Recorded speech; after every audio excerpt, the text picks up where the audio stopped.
It was a red carpet and not so red carpet for you. Without a red carpet. Yes.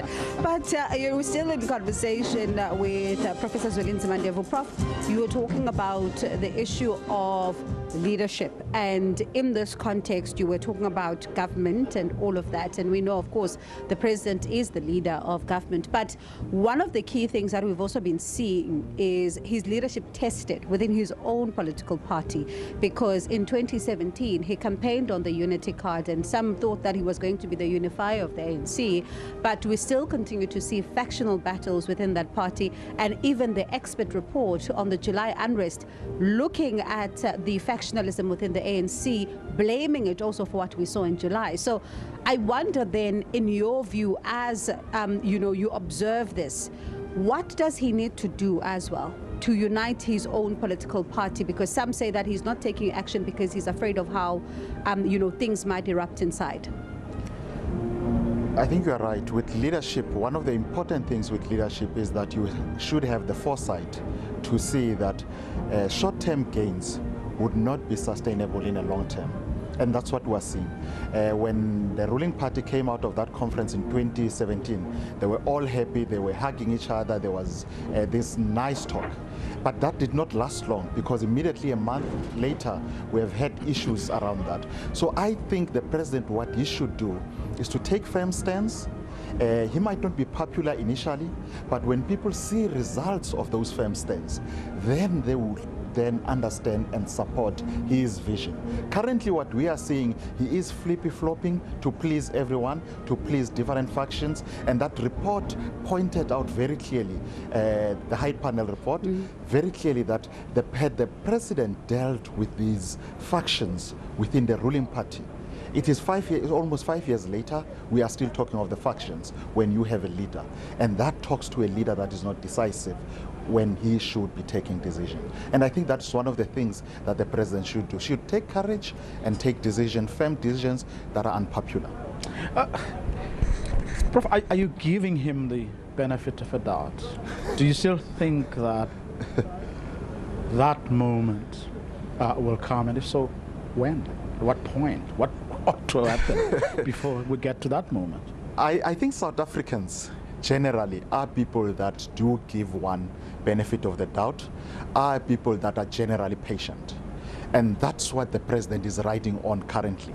As to whether that moment would come, where that penny would drop, and the president would suddenly realize, or the Damascus moment would then come from the president, where you would turn the trajectory, I am not sure. Well, there are people who are beginning to look at it somewhat differently.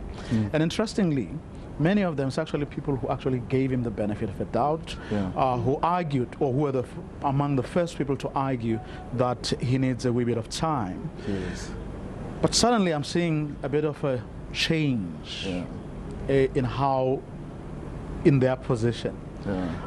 Basically saying, no, perhaps what we have been doing all along has been to kick the can down the road, and there probably will never come a point, because if you look at where things are now, the year that it is, the ANC has an elective conference in December, and in the run-up to that conference, the major factions are busy trying to outmuscle one another, and no one really knows at this point where things may end up. And this is where I'm coming at. And then come December, things change for the worse for him. It then means that we would have wasted 5 years hoping for that moment which will never come.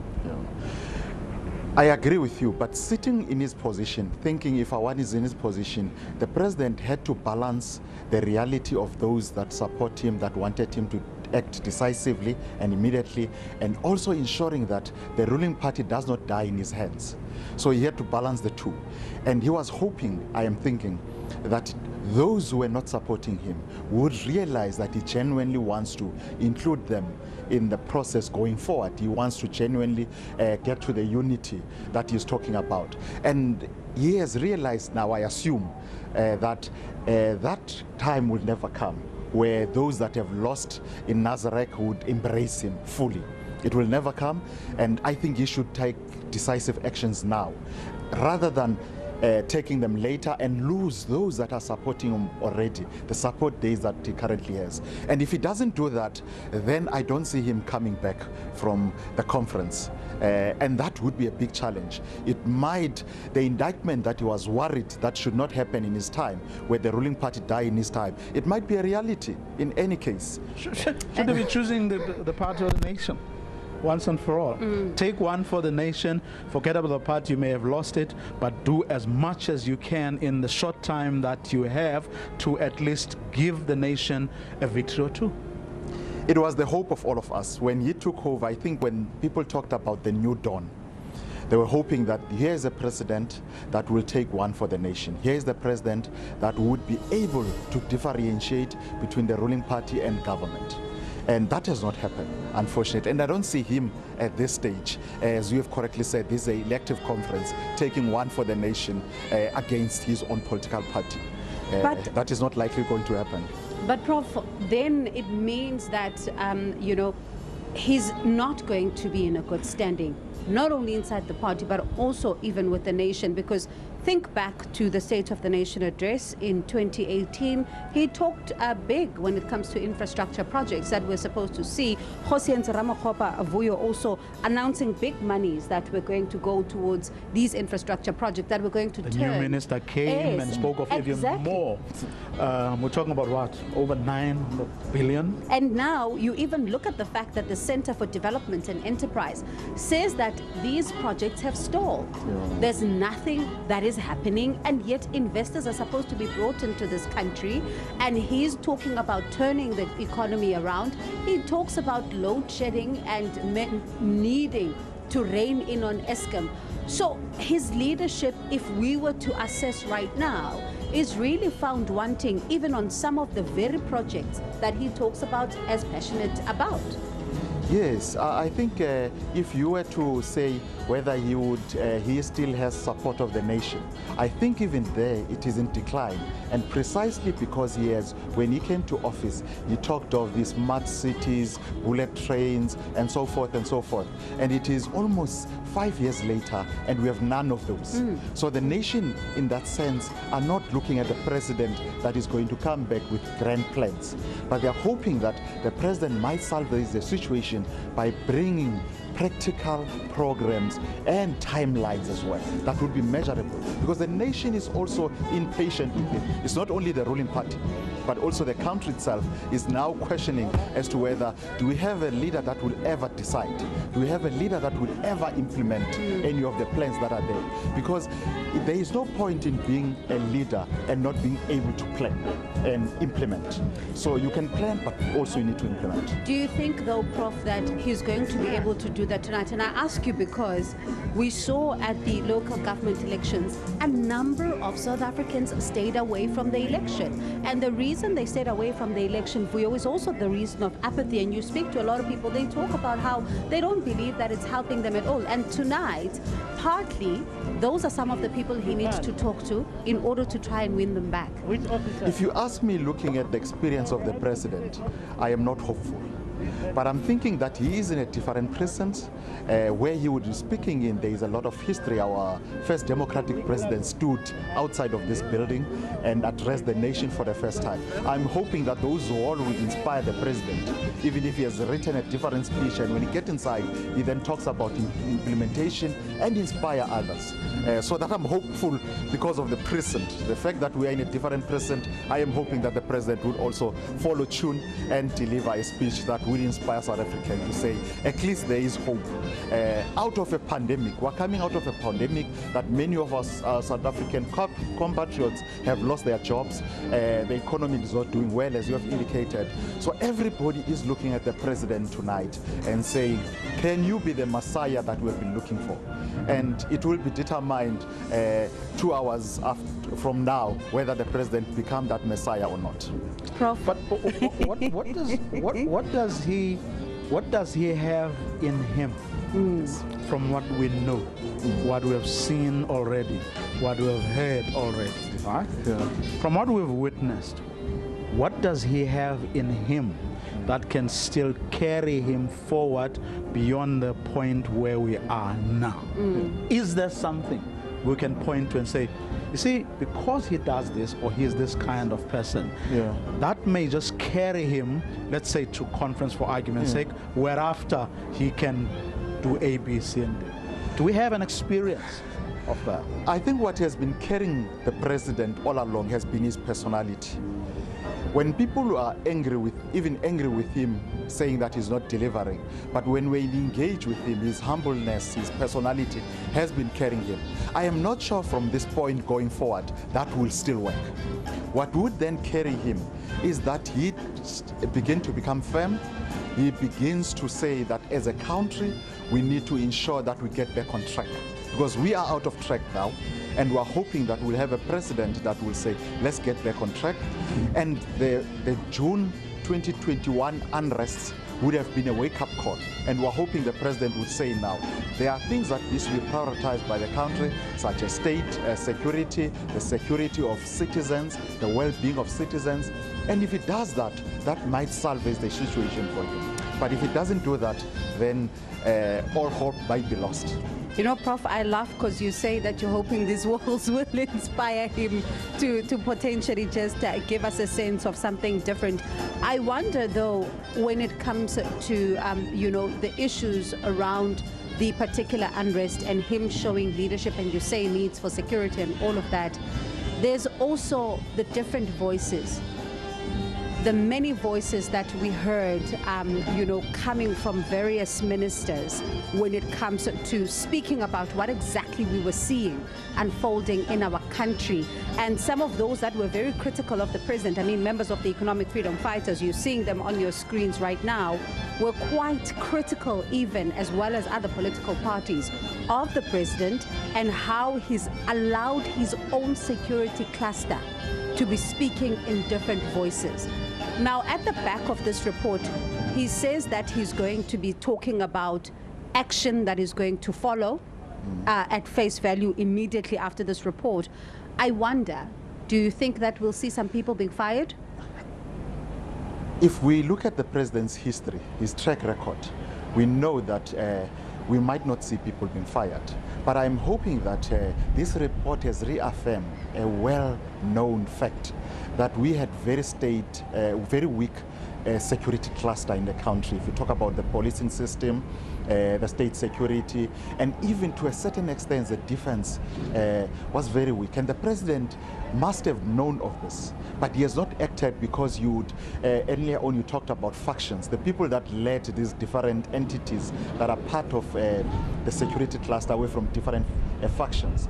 And we are hoping now that he has consolidated after the June unrest.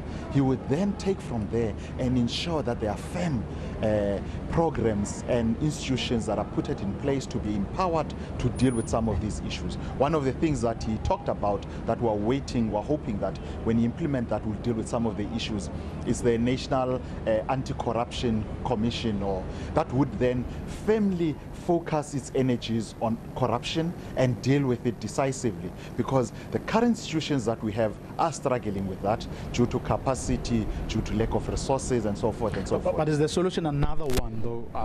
For example, the Public Service Commission, you know, is there and seems to have been revived somewhat, but they're complaining that the reason they can't take further steps to strengthen themselves,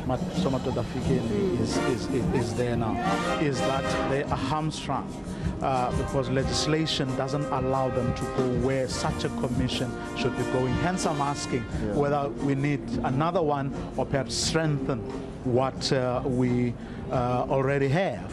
Remember, we're coming from an era where the Auditor General complained year in and year out that there were no consequences, so they couldn't really move to get public servants to force public servants to do the right things. A couple of years ago, that began to happen. We haven't seen results of that, tangible results of that just yet, but from what the last report of the Auditor General, things were slowly moving in that direction. Hence then my question, should we not rather strengthen what we already have instead of setting up a whole new commission altogether? I think what has happened over the years and it was a concerted effort, is that our institutions have been weakened, and it was deliberate.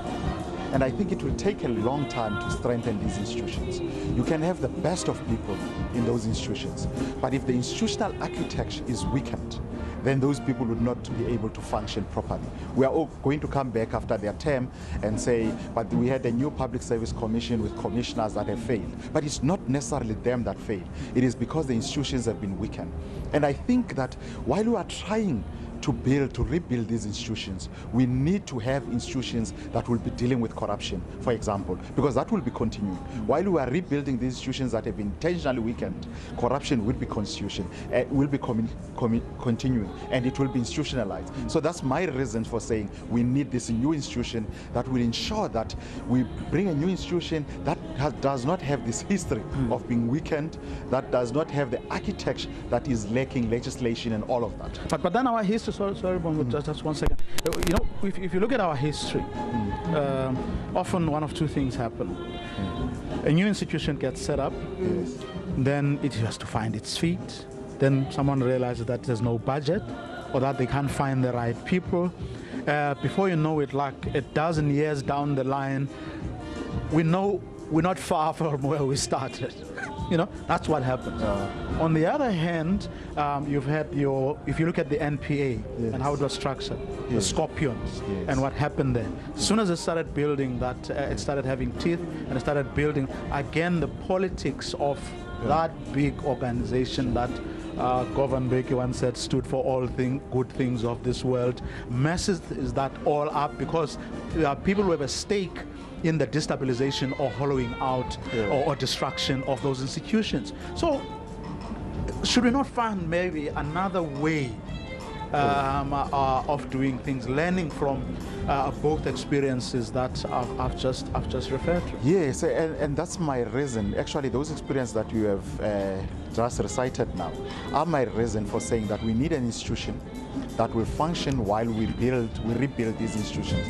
Because what has happened, and correctly you have pointed to those, was that institutions that we have that had teeth were systematically dysfunctional and deliberately made to be dysfunctional. It was deliberately. It is clear for everyone to see that there were deliberate intention to ensure that they don't function, either by ensuring that there are no resources that are given to the institution, or their decisions making are taken to other parts of government instead of residing within those independent institutions. Some of them are Chapter 9 institutions that should be taking independent decisions to protect democracy, and they will be taken away deliberately or be frustrated deliberately. So we need to ensure that this institution that we talk about, that would have to deal with issues of corruption, is an institution that will be given all the powers that it needs. It is an institution that will be given all the resources that it needs, and it should hit the road running, as the report indicates. There is no time to wait, because by the time it finds its feet, there will be no country. Because the country is going, corruption is eating each and every fiber of our society, and if that talks to leadership that is not decisive. But, you know, Prof, we just saw just a short while ago the arrival of former President Thabo Mbeki. He's now been tasked, being roped in, Vuyo, to come back and try and assist this particular movement in order to renew, as well as be able to at least find itself in a bit of a better position. I wonder how much of luck is he going to have, if I can even put it that way, to then bring these sides together, because we're seeing that the person at the helm is necessarily not doing that. So will the former president have some kind of luck with this project? I think for a very long time we have been saying the ANC or the ruling party has a way of renewing itself, and clearly that has not worked. It might have worked previous outside, when they were outside of the country, when it was a banned organization, and the reasons are simple why that would have worked. It's because they needed each other to defeat a system that was very powerful at the time. And now they are part of a system. They are actually, the fights are no longer about the ordinary person, which made the ANC to be able to renew itself, but they are about bread and butter issues amongst politicians. They are around who is now closer or is proxy to resources and so forth and so forth. And I think you can bring President Mbeki, you can bring even anybody that is powerful. If there is no conscious decision within the people inside the ruling party to ensure that it changes itself, nothing would happen. Because we cannot expect people that are causing troubles to resolve these problems. You cause a problem and we expect you to resolve a problem. And we must be decisive. We must not say people would see the light. I mean, this is now something that would not happen. People would not see the light, or people deliberately do not want to see the light. But there are people who believe, who have said that the ANC has outlived its usefulness.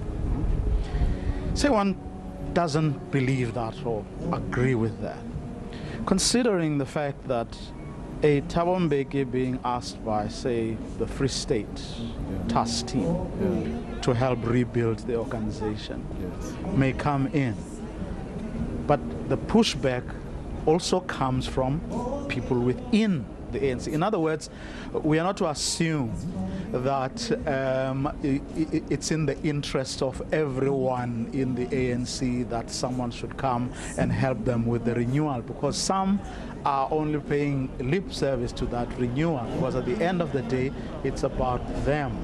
You know, it could be, the ANC may be the difference between someone taking a resolution at an ANC conference that favors them, or allowing themselves, you know, to be overpowered or outmaneuvered or outvoted by another faction that wants to see them going, you know, into jail. So that contestation is always going to be there, which then brings me to the question whether everybody, or whether we should be bothered by what is going on in the ANC. Does it still hold that if the ANC goes down, it will take the country and everyone with them? Does that still hold from where you sit? And I'm probably putting you in a... Yeah, I think if one looks at the local government elections that we've had recently, one has to come to a conclusion that somehow there is belief, while people are despondent, are not happy with the ANC, are not happy with how it functions, but they still believe that there is no alternative to the ANC, and we see by them staying at home and not going to the polls. But that go for the ANC as well. Yeah. In other words, it's not a question of, because often I've heard people saying that, right? But then with that, an assumption that that goes for the rest of the political parties and not so much for the ANC. I don't know if I'm making myself clear here. No, I think for me it is with the ANC itself as well. People do not feel that they want to support it at that particular point in time, but they do not see an alternative elsewhere. So it's people that are previously staunch members of the ruling party, people who have previously believed in the ruling party. And those are the people that are ANC themselves that will stay away. And I think maybe when we talk about renewal, we talk about taking the old, taking the one that is not functional, and putting one or those that are going to be functional. And then maybe that's where the problem is. We should talk about modernization of the ruling party, moving from being a liberation movement to a governing party. And that is different from renewal, because that talks to a party that deals with issues in a modern way, that understands that when you are in government, there is a line, not a blurred line, a very clear line between government and political parties. And that is not happening. And if we don't get to that point where we modernize the ruling party, it might suffer the fate of other liberation parties all over Africa. And talking about blurred line, Prof, pardon me, we just saw the acting Chief Justice arrive, Raymond Zondo. Of course, he penned those two-part reports that we saw, State Capture Commission. We're expecting the last one for you at the end of the month. Now, this report is quite damning, especially the second one when you look at SOEs, even the first one as well, SAA, you're looking at Transnet, you're looking at Denel, which it describes as a shell, you know, and a shadow of its former self.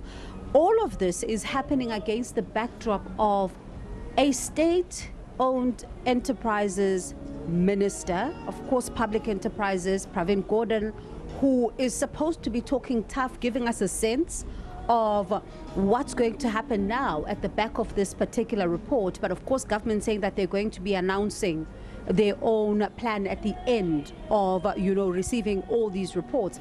But shouldn't the Public Enterprises Minister be making a lot of noise right now, given what we are seeing in these particular reports and how even the lines have been blurred between the party and the state and these particular organs?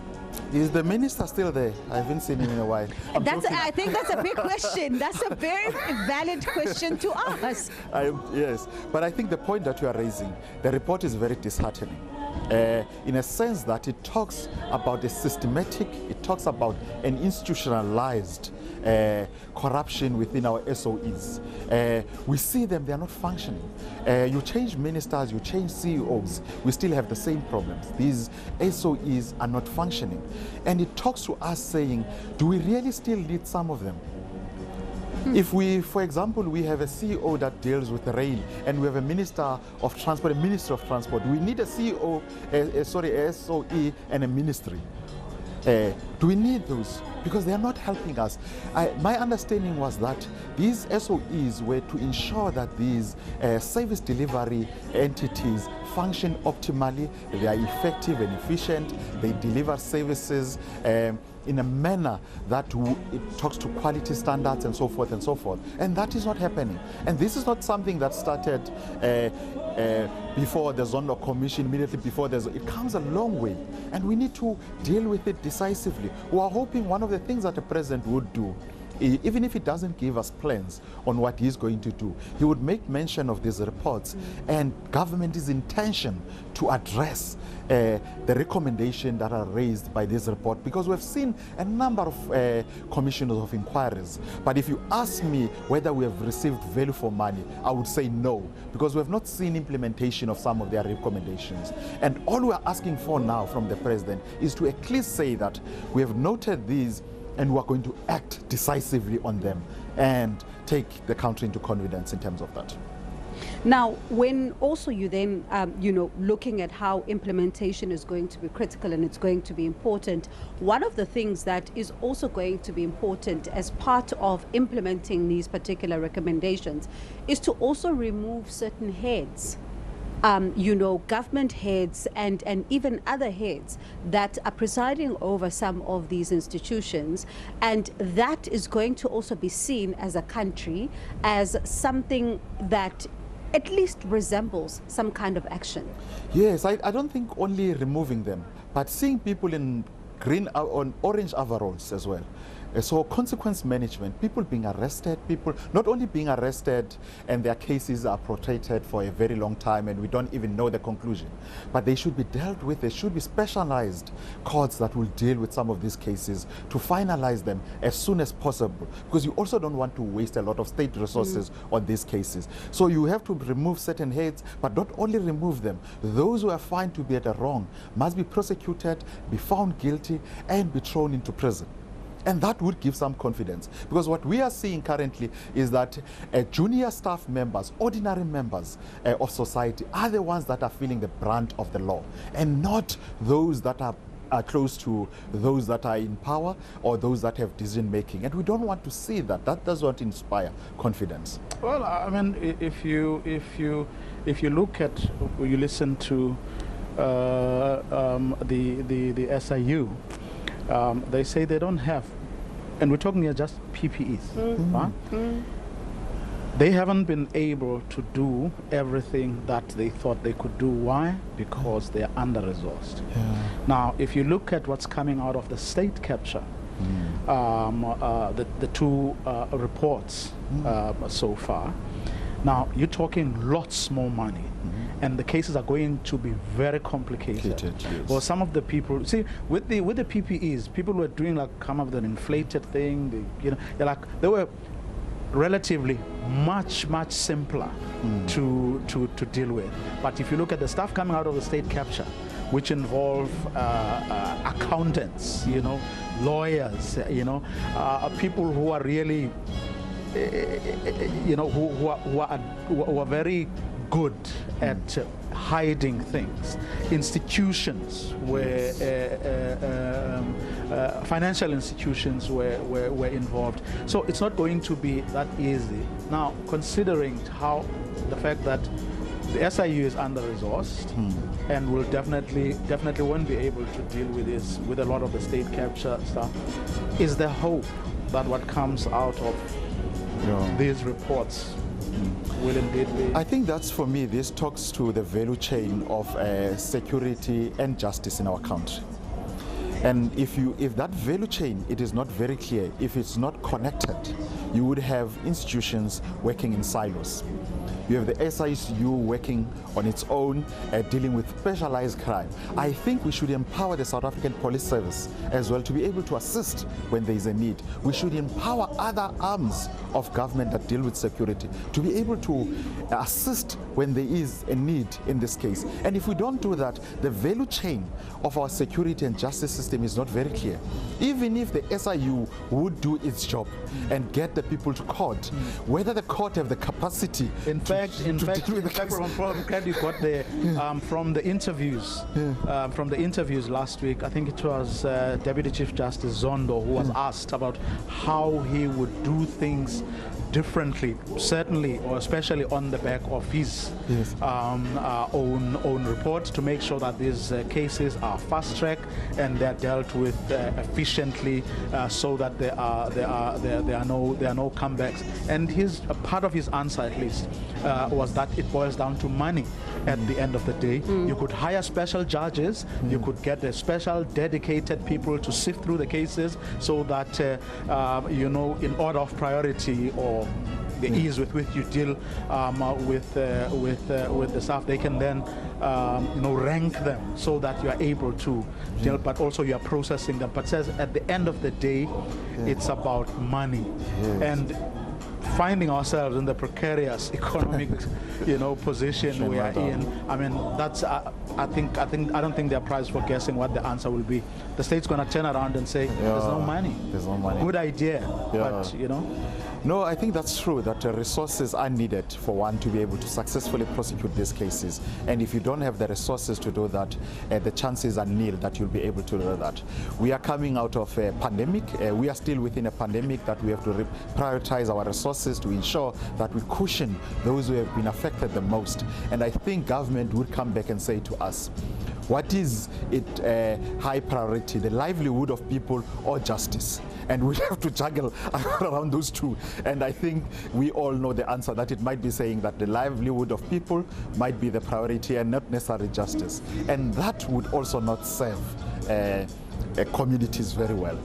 Because they are the ones that are suffering the most because of the issues that have happened in state capture. They've been robbed, actually, daylight robbery. And you can't say people that have robbed them daylight, they can get away with it because we don't have money.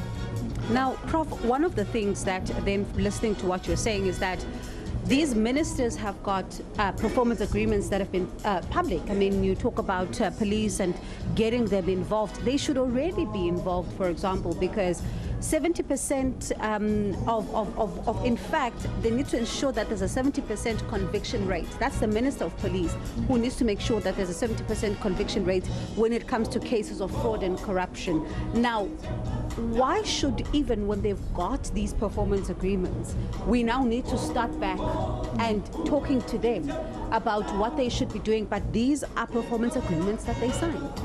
I find that these performance agreements are really a PR exercise and a ticking box exercise. We don't see any rigorous implementation of them, because what we should be seeing, it's on a quarterly basis, the president holding them accountable as to whether you achieve what you have committed yourself to achieve. And if that does not happen, what are the consequences? What are the remedial action that we put in place? We've not seen that happening. We hear them talking about these. We hear them that they have got sessions where the president takes them into accounting on these, but we have never seen any tangible outcomes of that. And that's exactly what the minister in the presidency said last week. I said, but does the president meet with his ministers fairly frequently, where he gets to be appraised about their work, then makes an evaluation about who's saying the truth and who may just be hoodwinking him. And the minister says, oh, no. You have no idea what goes on. I said, okay, can you point to something and say, as a consequence of those quarterly or however frequently the president has these meetings with them, so-and-so is gone, or these were the consequences for them. A question that couldn't be answered. So. We don't see any. We don't see any. Now, Prof, we saw a short while ago the premiers Vuyo of various provinces making their way into the city hall. Those are the other people that I want to get to when it comes to accountability and how much he also needs to hold them to account. Because yes, we talk about these performance agreements, but they are the ones whose provinces are at the heart of the rot in that SIU report. They are the ones who are leading provinces with local government that is in shambles, and we are still not seeing much action happen. Example, the Free State. They are getting boxes that are not even labeled when it comes to PPE. They can't even link to the service providers, and that matter then gets to the tribunal. The SIU tribunal even uncovers the fact that these were gowns that are below par, and they say that we didn't know that we're going to be getting different gowns than the ones that we had been shown in the pictures. How does a president begin to accept that and we continue to move on as a country as if nothing is happening? How much accountability should these men and women who made their way into the chamber just a short while ago also be accounting? They should certainly be held accountable, because you must remember that government and national level deliver on certain competencies, but some of the basic competencies are delivered by provinces. And if you don't hold those that are in charge of those provinces accountable, then you are going to have a situation where we are just talking at national government level. There is no implementation at that level, at that lowest level. So we need to ensure that those people are held accountable, and the performance reviews that they sign must ensure that people are held accountable. They talk. In fact, I would want to see a day where these performance agreements are signed in public and there is clear transparency on what gets into that. Even the reviews, because these are public officials. I think probably more the reviews, because the agreements themselves, they have put them out now. Yes, yes. So they're there for everyone to see. But the appraisals, scoring them, and then it's probably what is missing. But, And Prof, unfortunately, we just have to pause there for a second and just bring in someone else who's going to be talking to us about what we're seeing. As you can see there on these visuals behind us, a procession there, as you, of course, can see. Let's just listen in.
And if you are wondering what you are seeing on your screens and that procession there and what exactly is going on, we have just the man with us in studio who's going to be explaining to us what exactly is unfolding right in front of our eyes.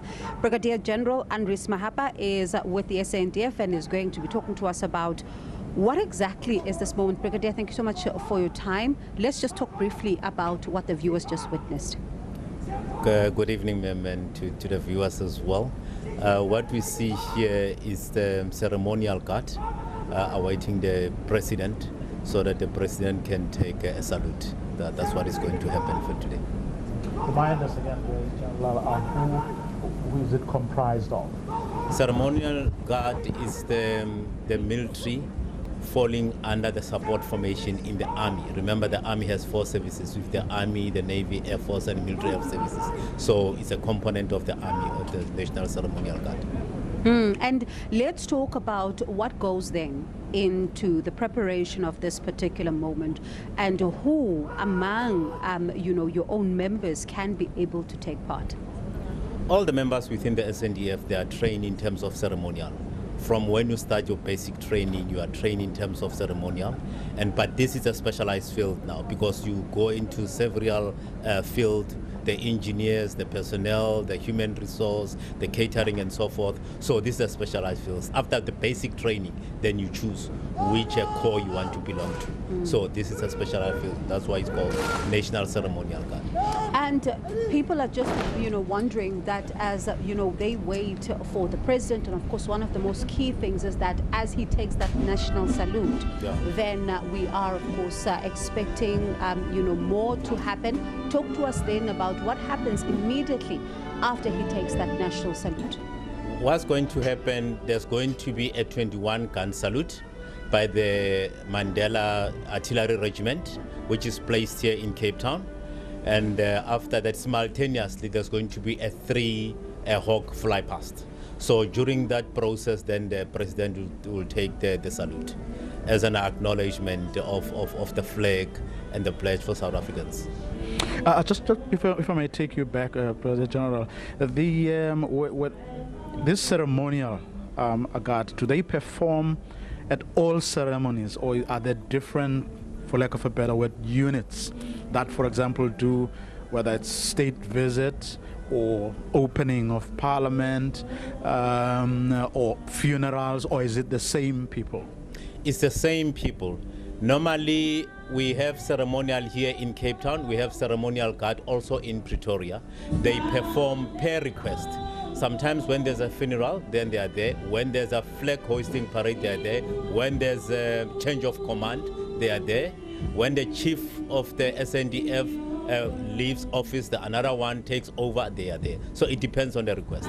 So is their job what? Drills, training, rehearsing? Is that all they do? That's all they do. That's all they do. Unfortunately, they cannot go into a red line, but they are trained soldiers after all. I was about to ask. Yes, they are trained soldiers, yes. Now, Brigadier, one of the things that, people always find very interesting is the fly past, and they just wonder, the kind of aircraft that we see fly past and who are the pilots that would then be flying these particular machines. We have 2 qualified pilots and then 1 who's under training. So, which is very good because it's competent enough that he can take that machine, the Hawk, on its own. I mean, the speed of 1,025 kilometers per hour. So that's a very competent person, understudy to do that. I was about to ask if he's still training, if he's going to be doing. Of course, he is training.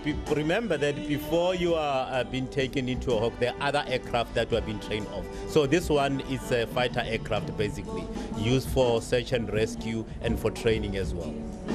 And so when it comes then to when do you determine that they are ready even to be part of this understudy, because tonight they are going to be showcasing, and as they showcase, then you've got, let's say I'm training. When do you then decide that I'm now good enough to be part of this understudy and work with 2 pilots who are qualified? They go through various training at Air Force. So the instructors at the Air Force, then they can say this member is now competent to fly solo. So once you have certain hours of flying, then they can let you fly alone. Yeah. Do they have to be trained soldiers, the pilots? Yes, they are trained soldiers. So if, for argument's sake, someone who's just from school, went to university or college, then became a pilot, if they want a career, to make a career out of flying those machines, you're saying they can't do that if they haven't done military training? We do have members who come with licensed pilots, but they have to do the training in terms of the military, so that they understand how does the military work. As much as we have doctors, those doctors, they are also soldiers as well. Yes. Now, I'm keen to, see that, I'm sure you can even see there on the monitor, if we can talk about these particular members that we are now seeing. Who are they and what do they represent? This is a tradition, long tradition of the defense force or the military, are the pipers. Normally during all the military ceremonial, we have the pipers. It's more like a Scottish kind of a history. So we have embedded into our military. Why though? Why the Scots? Why not? Because it's part of the military. So we felt that we should not get rid of it. It's like when we integrated post 1994, what is good, you keep it. What is bad, then you throw it out of the window. What's our link with the Scottish? That's the origin of it. That's where it came from originally. Okay. So as a defense force, we decided to form part of it. I suppose they're also trained in the military as well. Yes. Now, I'd like us to talk about, I'm seeing them right now. They're waiting for the president to arrive. And I wonder, for a viewer watching tonight who is expecting, at a practical sense, for us to tell them that as soon as the president's motorcade arrives, what are they then expected to do? What's going to happen first, we are going to receive the deputy president, where he comes with 10 motorbikes. And then after that, then it will be the president with 16 motorbikes and the whole entourage of the president. And then all the members now will be required to be on attention while we are preparing to take the national salute, national anthem, and then the National Guard will play the national anthem, and then during that period, then the president will take the salute. Any magic in the numbers, 10 versus 16? There's no specific reason. There's no specific reason, because probably the president, because being the commander-in-chief, obviously has to have more motorbikes in terms of the security, of course. Yeah. And I wonder, for a viewer who's watching, because we've been seeing quite a lot recently of talk around the cutting back of costs. I'm saying that we don't need the pomp, we don't need the ceremony. The president could have done this even virtually. But when we were in the National Assembly, it's the first time we're at the City Hall, we'd see, as you alluded to, the 21-gun salute. Somebody who's watching tonight who says, why do we even need to have the 21-gun salute? What would you say to them is the significance? I think it's critical that the South Africans, they need to understand that there's a need for the military. Because if you don't have your military, then your country is at stake. So this is another way of showing force, that you have the military that is there for South Africans, so that when we go to bed, we know that we are secured. It's a way of showing force, nothing else, just to show force. In terms of cutting the budget, it does not make any difference compared to the previous one. We are still keeping the same numbers. So in terms of the military, the numbers are still the same. We are still executing the same as required by the political heads. So I take it, as we sit here, we are safe, ne? You are, of course, you are. Remember as long as you don't loot and remember that this preparation started some months ago, whereby the police, the intelligence, the SNDF, and they had to do the preparation in terms of the security. So all the assessment has been done. So we are safe. And I was going to ask you about that, because one of the things that is important is for the military not to work in silos. I wonder how much of your integrated work did you have to do, in fact, with the different government departments, looking at state security, looking at the police and all of that? We have what we call the National JOC, National Joint Operations. That's where all security clusters meet and discuss all security aspects, all the necessary agencies within the security. Then they meet and discuss all the threats or possible threat that may happen. So all those issues have been addressed. So we are not waiting in silos. And the brass band and the singers, where are those drawn from? The Navy band is an entertainment band. So it's a professional singers. Like your earlier question, people come here with a professional qualification. Some are composers, some are this and that and that. Then they join the military. Before they wear that uniform, they have to go through the basic training, and then from there they specialize in terms of the musicians. I'd like to listen to them, just see if I can apply.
Vuyo, doesn't that song just remind you of Obrahu?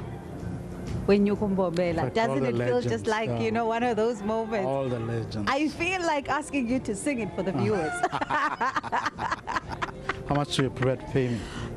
I will try to figure out how much I have, but I know that between you and I, the viewers will be blessed to hear your voice other than mine. No, that can't be an agreement. Let's go to the deputy president. We can see, and as we can see, the brigadier, the motorcade of the deputy president is arriving. That's correct. And it's 10 bikes there. 10. Yeah, yes, 10 bikes. Yeah. And then we're going to see 16 later. That's correct, yeah. Talk to us then about what we are seeing here. Here we are seeing now the deputy president arriving with 10 motorbikes and the whole entourage of the deputy president, where he's going to debus, and then he's going to be welcomed also by the staff officers so that they can lead the deputy president inside the house. All right, let's just stay with these particular visuals for you as we see the deputy president making his way. The people who usually receive him is what, the deputy speaker and the deputy chair of the NCOP, is that correct? That's correct, yes. Yes. In terms of the army, we have 2 staff officers that we refer to as aide-de-camps. It's 2 full colonels who are going to welcome the deputy president. They are standing right on top of the stairs there from the medics. they are the ones who are going to receive them. Are those the ones that are standing Yes, there that's right correct. now? Yeah. Okay. In Yeah. brown and Yes, the brown and yes, that Yeah. other color. All right. and where are they drawn from? In other words, It's military health services. any specific reason? We normally change it. Next year, probably, if we are going to have the SONA, it will be the Navy, and then the other year can be the Air Force. There's no specific reason. We just want to give other members an exposure. In I was terms about of to rank? ask, yeah. In terms of ranks, it has to be a full colonel. And what does a full colonel mean then? Who is a full colonel? A full colonel is a rank lower than mine. I'm the brigadier general. And then after a full colonel, then it becomes a brigadier general. From there, there's a major general, then there's a lieutenant general. And I'm keen to find out what becomes your role then in this particular operation as the brigadier general? Basically, I am here as a defense corporate communication. So that's my role. So I'm doing the communication of the whole of the National Defense Force. So you're the man to ask. Unfortunately, I'm the man to ask. And as we can see, Vuyo, they're getting ready, and there's the deputy president there, and there is, of course, you can see, Ntatele Chisatsenodi. I can't help but each time I see him, think back to all those times when he had his hands full in Parliament. Must be a relieved man. Yes, definitely tonight, as the numbers have certainly gone down somewhat, and I wonder if we are in for some kind of dramatic proceedings, you think? Nah. Well, no indication yet. As to what exactly will happen, but of course... Although you saw, there was a bit of drama when the EFF walked in. I don't know what the issue was there. And there, so you see on the screens there, the 16 motorbikes, Vuyo, are starting to make their way in here, and the president is definitely well on his way. Is a part of 16, are those the ones that are showing them the way, and the 16 goes with the president? That's correct, yes. So what's going to happen here, according to the program, the president is going to ascend to the podium at 10 to 7. And then 7 o'clock, that's when he's going to take the salute. Yes. And I'm very keen to find out, because obviously there's quite a number of them. They would have done what they needed to do. Where do they go to once this particular part, the first part before everybody is ushered into the National Assembly? Where do all these members go? When we are finished, after the president go inside the house, then we are doing the rolling up, and then they go back to their various bases. Probably from tomorrow, then we'll start to demo, and then we go back to our various units. I'm from Pretoria headquarters.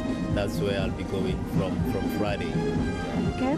And Vuyo, when you look at just the president's motorcade coming, one cannot help but think back to what a lot of people that we've been speaking to in the build-up to, not even today only, but in the build-up to, just a few days ago, just how this is an all-important State of the Nation address. Not that all the others are not important, but what he says tonight is critical in order to inspire some kind of confidence for the country.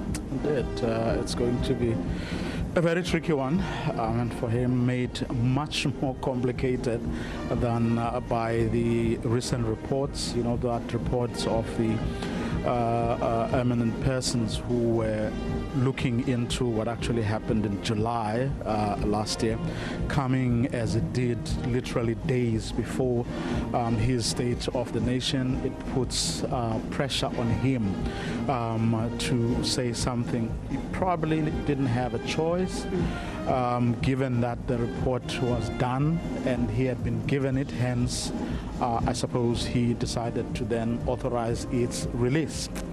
Add to that the two reports that have been given to him so far by the Deputy Chief Justice, who is also the chairperson of the State Capture Inquiry. That too has put a lot of pressure, lots of expectations from South Africans as to what is going to happen to make sure that the culprits are indeed, brought to book, and on the former, whether he's going to say anything about himself and his ministers about what they hope to do, how they are going to correct the wrongs identified by that panel that he put together. Add to that the fact that we're still not out of the pandemic, which is seriously, hampered our economy. That economic recovery plan looks like a non-starter as things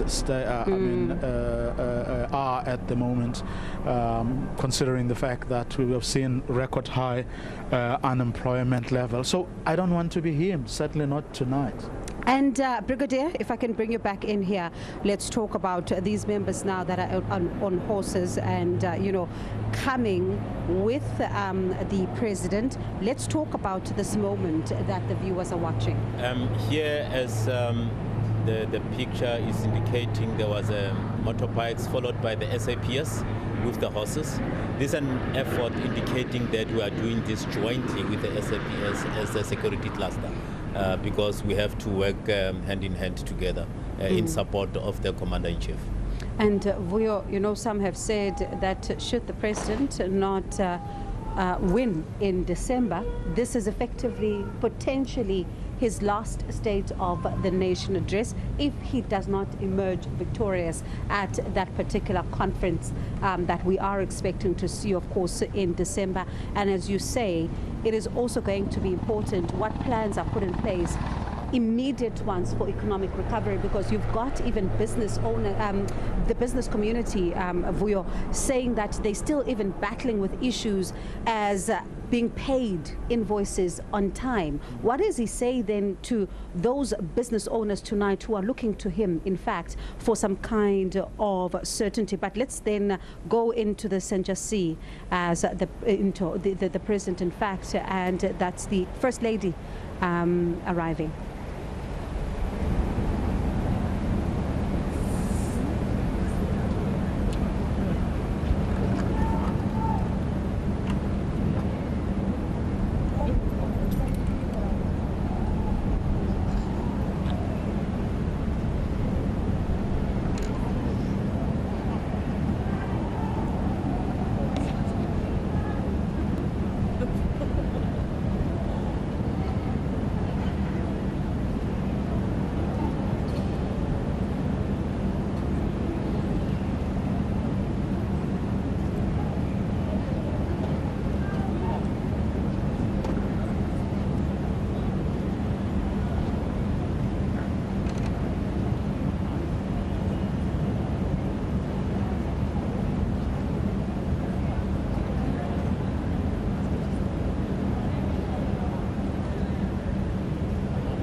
All right, Vuyo, as the Brigadier has told us, I think we've seen everything in the order at which he told us. And Brigadier, now, are these the full colonels you were talking about That's that correct. are making their way Yes. in with the president? That's correct. They are just going to lead the president to the main door and then open the door. From there, withdraw. They are not allowed to go inside of Parliament.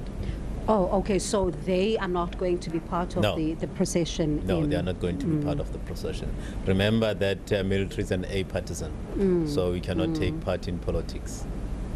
Interesting, interesting. And Vuyo, as the speaker also makes her way inside that hall, you can see even the members of parliament there standing. It is critical to also note, Vuyo, that it's the first time at the City Hall. And this is, of course, the gutted National Assembly that currently is still a scene of investigations. And the city of Cape Town agreeing to hand over the City Hall to Parliament for purposes of this State of the Nation address, as well as the debates that are going to follow it.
Please be seated.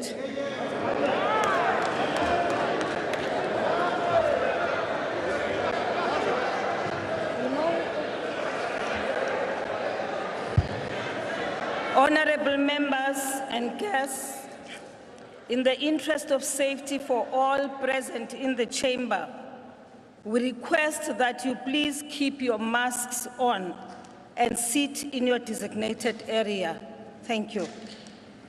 Honorable members, the President has called this joint sitting of the National Assembly and the National Council of Provinces in terms of Section 84(2)(d) of the Constitution of the Republic of South Africa, read with Joint Rule 7(1)(a), in order to deliver his State of the Nation address to Parliament. I now call on the Honorable the President to address the joint sitting.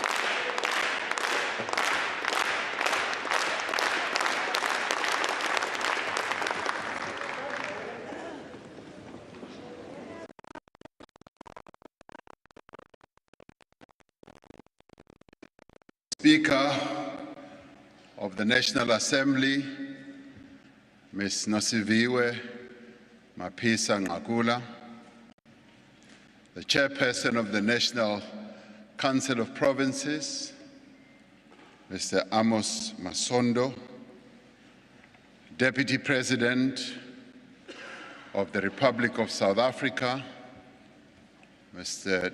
David Dabede Mabuza, former President of the Republic of South Africa, Thabo Mbeki,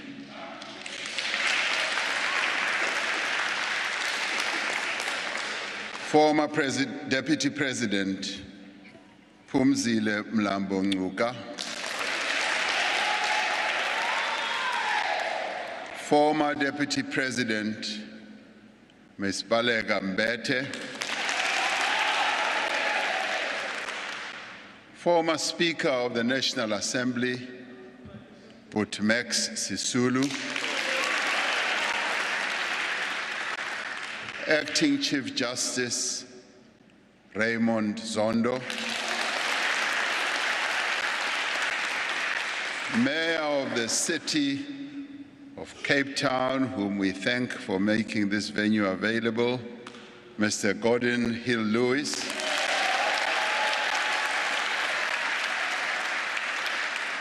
Dean of the Diplomatic Corps, Mr. Bene Mpoko, members of the judiciary, heads of institutions supporting our democracy, all of you as members of Parliament and fellow South Africans. Good evening, Dimadekwana, Riperile, Dumelang, Sanbonani, Goeienaand. This year, for the first time since the dawn of our democracy, this State of the Nation address is being delivered with us not being in the chamber of the National Assembly. As we entered this new year, a huge fire engulfed the seat of our democracy. We all watched in outrage and sadness as the flames devoured the buildings in which our democratic constitution was born, in which laws of transformation and progress have been passed, a house in which the freely chosen representatives of the people of our country have shaped our young nation. For many, what happened in Parliament speaks to a much broader devastation in our land. For many, the fire was symbolic of the devastation caused by COVID-19, by rising unemployment and deepening poverty in our country. It spoke to the devastation of a pandemic that over the past 2 years has taken the lives of tens of thousands of South Africans, put 2 million people out of work, and brought misery to many families in our country.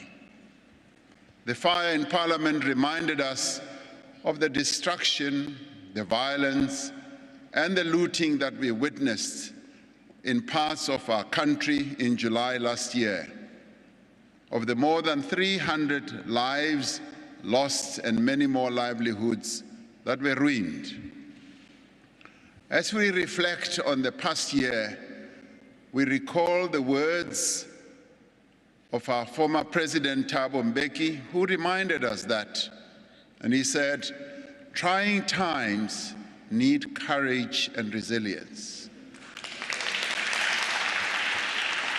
And he continued to say, "Our strength as a people is not tested during the best of times," meaning that it is during the worst of times that our courage is really truly tested. That we are gathered together in Cape Town City Hall instead of the National Assembly reflects the extraordinary circumstances of this time.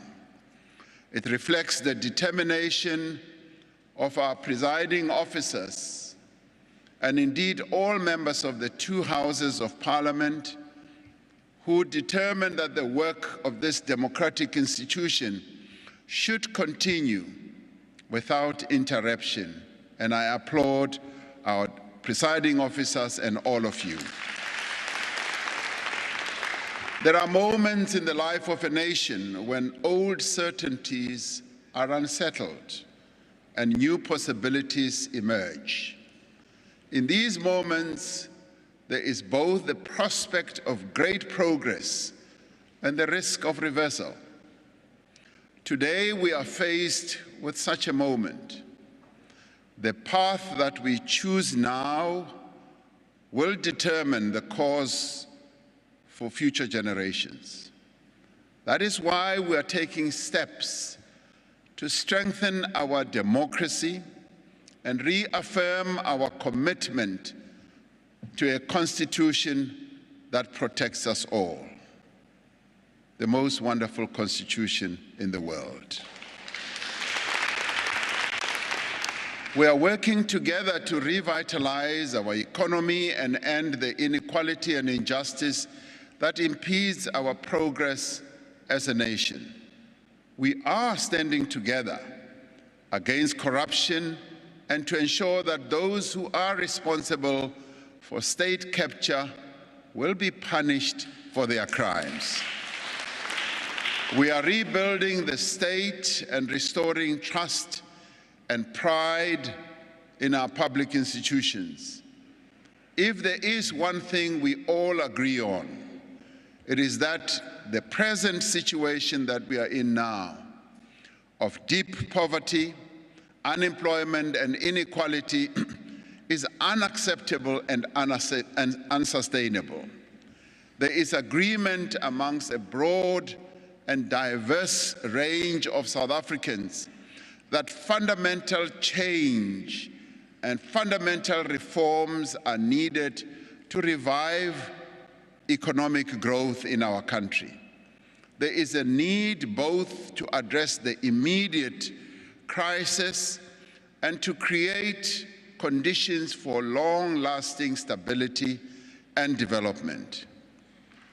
To achieve this, South Africa needs a new consensus, a consensus that is born out of a common understanding of our current challenging situation and a recognition of the need to address the challenges of unemployment, poverty, and inequality.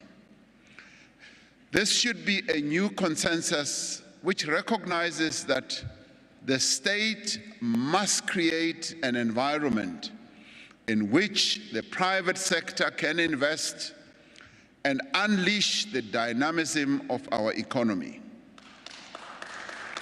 But equally, it is also an environment in which South Africans can live a better life and unleash the energy of their capabilities.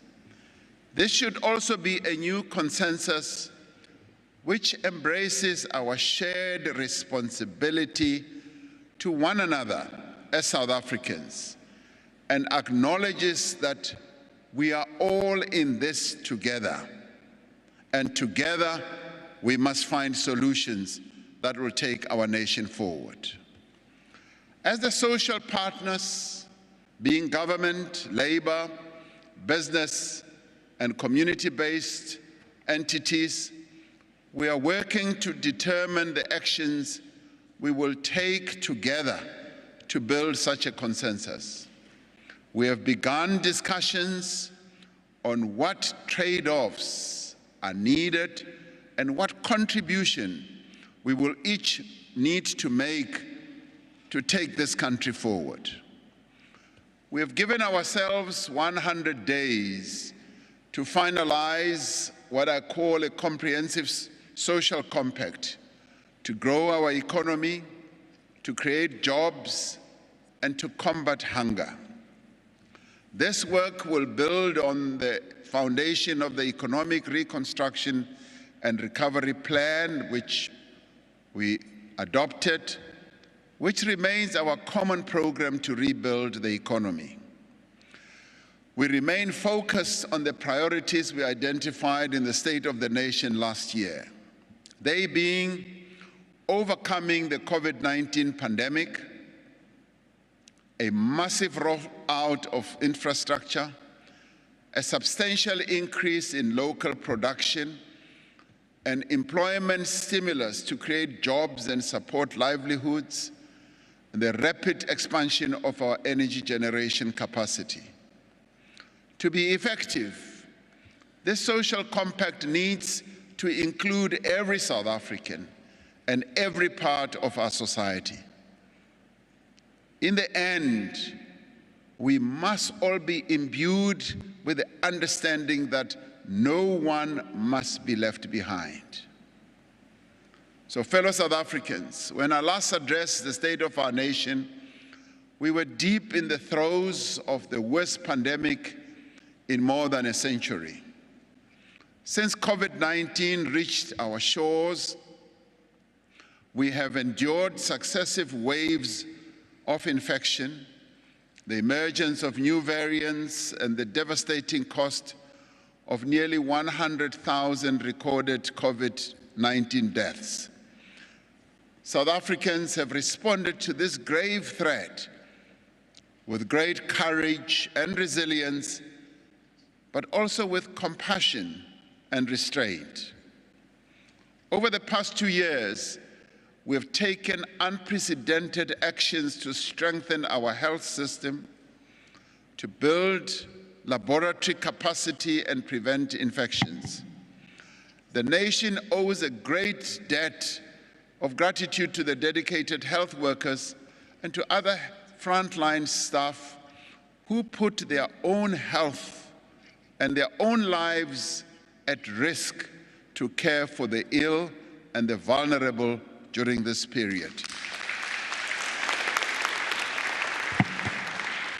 Within 2 weeks of the first reported infection in our country, I announced the establishment of the Solidarity Fund with the goal of uniting the country in the fight against the pandemic.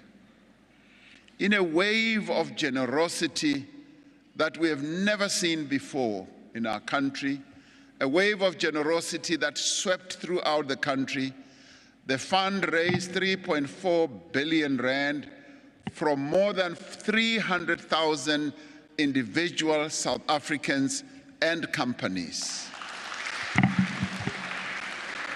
More than 400 individuals and 100 companies volunteered their time and services for free. The fund has played a pivotal role in supporting the national health response and alleviating the humanitarian crisis that confronted our country and our people. I would like to thank everyone who contributed to the Solidarity Fund, and many of those individuals who contributed were a number of you as members of Parliament. So I applaud you and I thank you and congratulate you for that. And I also congratulate and thank the countless other initiatives to support those affected by the pandemic. And they range from people who gave food parcels, people who went out of their way to care for those who were affected and infected by COVID-19. As the trajectory of the pandemic has continued to change, we have had to adapt and evolve. Our approach has been informed throughout by the best available scientific evidence, and we have stood out both for the quality of our scientists and for their involvement in every step of our response. During the past year, we have focused on accelerating our vaccine rollout. So far, we have, as a nation, administered some 30 million doses of COVID-19 vaccines. Consequently, nearly 42% of all adults and 60% of everyone over 50 years of age is fully vaccinated. And this is a real achievement that many countries on our continent have not been able to reach. We are now ready to enter a new phase in our management of the pandemic. It is our intention, and also my clear intention, to end the national state of disaster as soon as we have finalized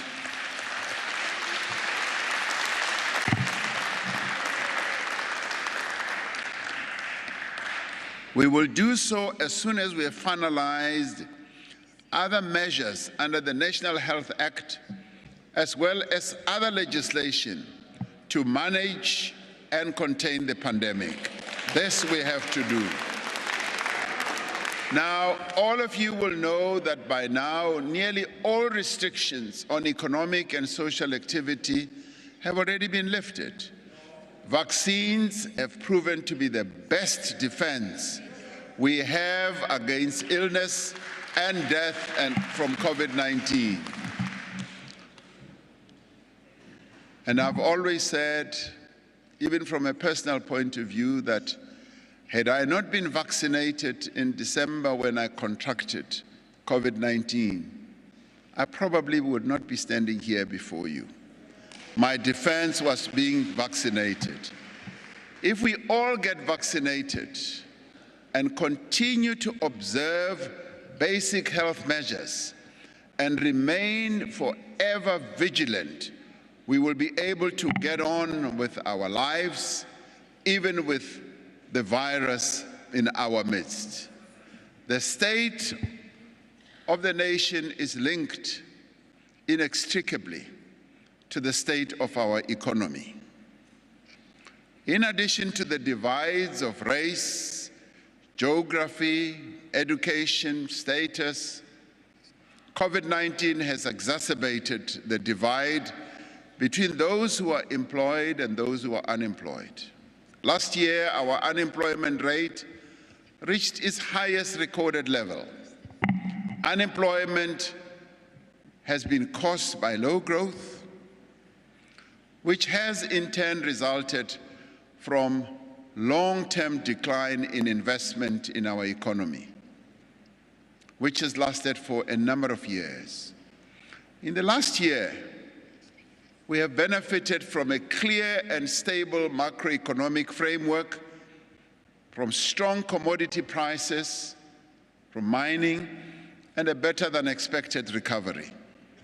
However, we've been held back by an unreliable electricity supply, the inefficient network industry, and the high cost of doing business in our country. We have been taking extraordinary measures to enable businesses to grow and create jobs alongside expanded public employment and social protection which we have put in place. We all know that government does not create jobs. Businesses create jobs.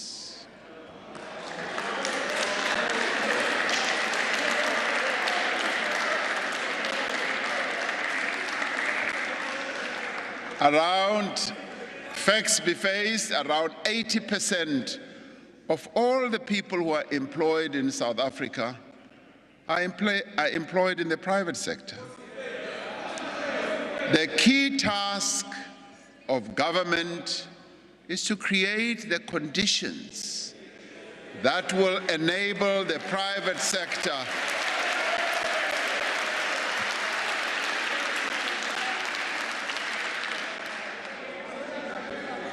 and this is the case whether we like it or not all over the world. It is when government creates that environment that will enable businesses, both small and big, to emerge, to grow, to access new markets, to create new products, and to hire more employees. The problems in the South African economy are deep and they are also structural.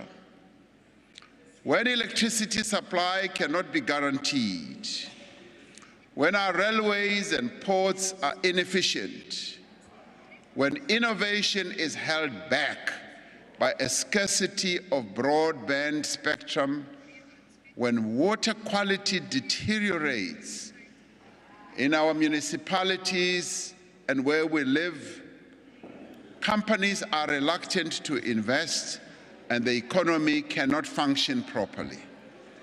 With a view to addressing these challenges, we are accelerating the implementation of far-reaching structural reforms with a view to modernizing and transforming these industries, to unlock investment, to reduce the costs of doing business and to increase competitiveness and to heighten growth in our economy.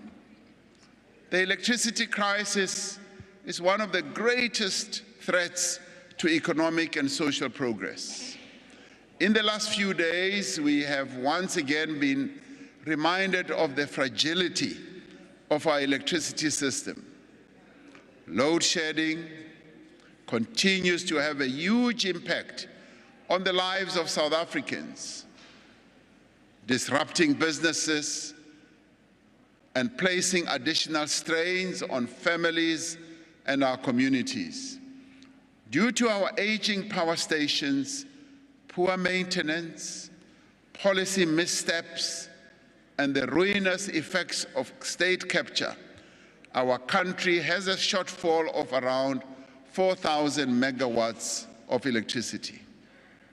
During the past year, we have taken firm steps to bring additional generation capacity online as quickly as possible to close this shortfall.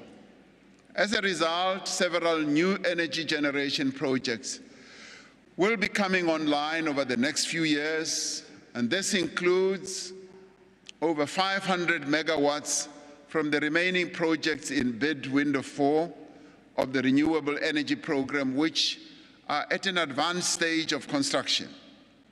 Also includes 2,600 megawatts from bid window 5 of the Renewable Energy Program, for which the preferred bidders were announced last year.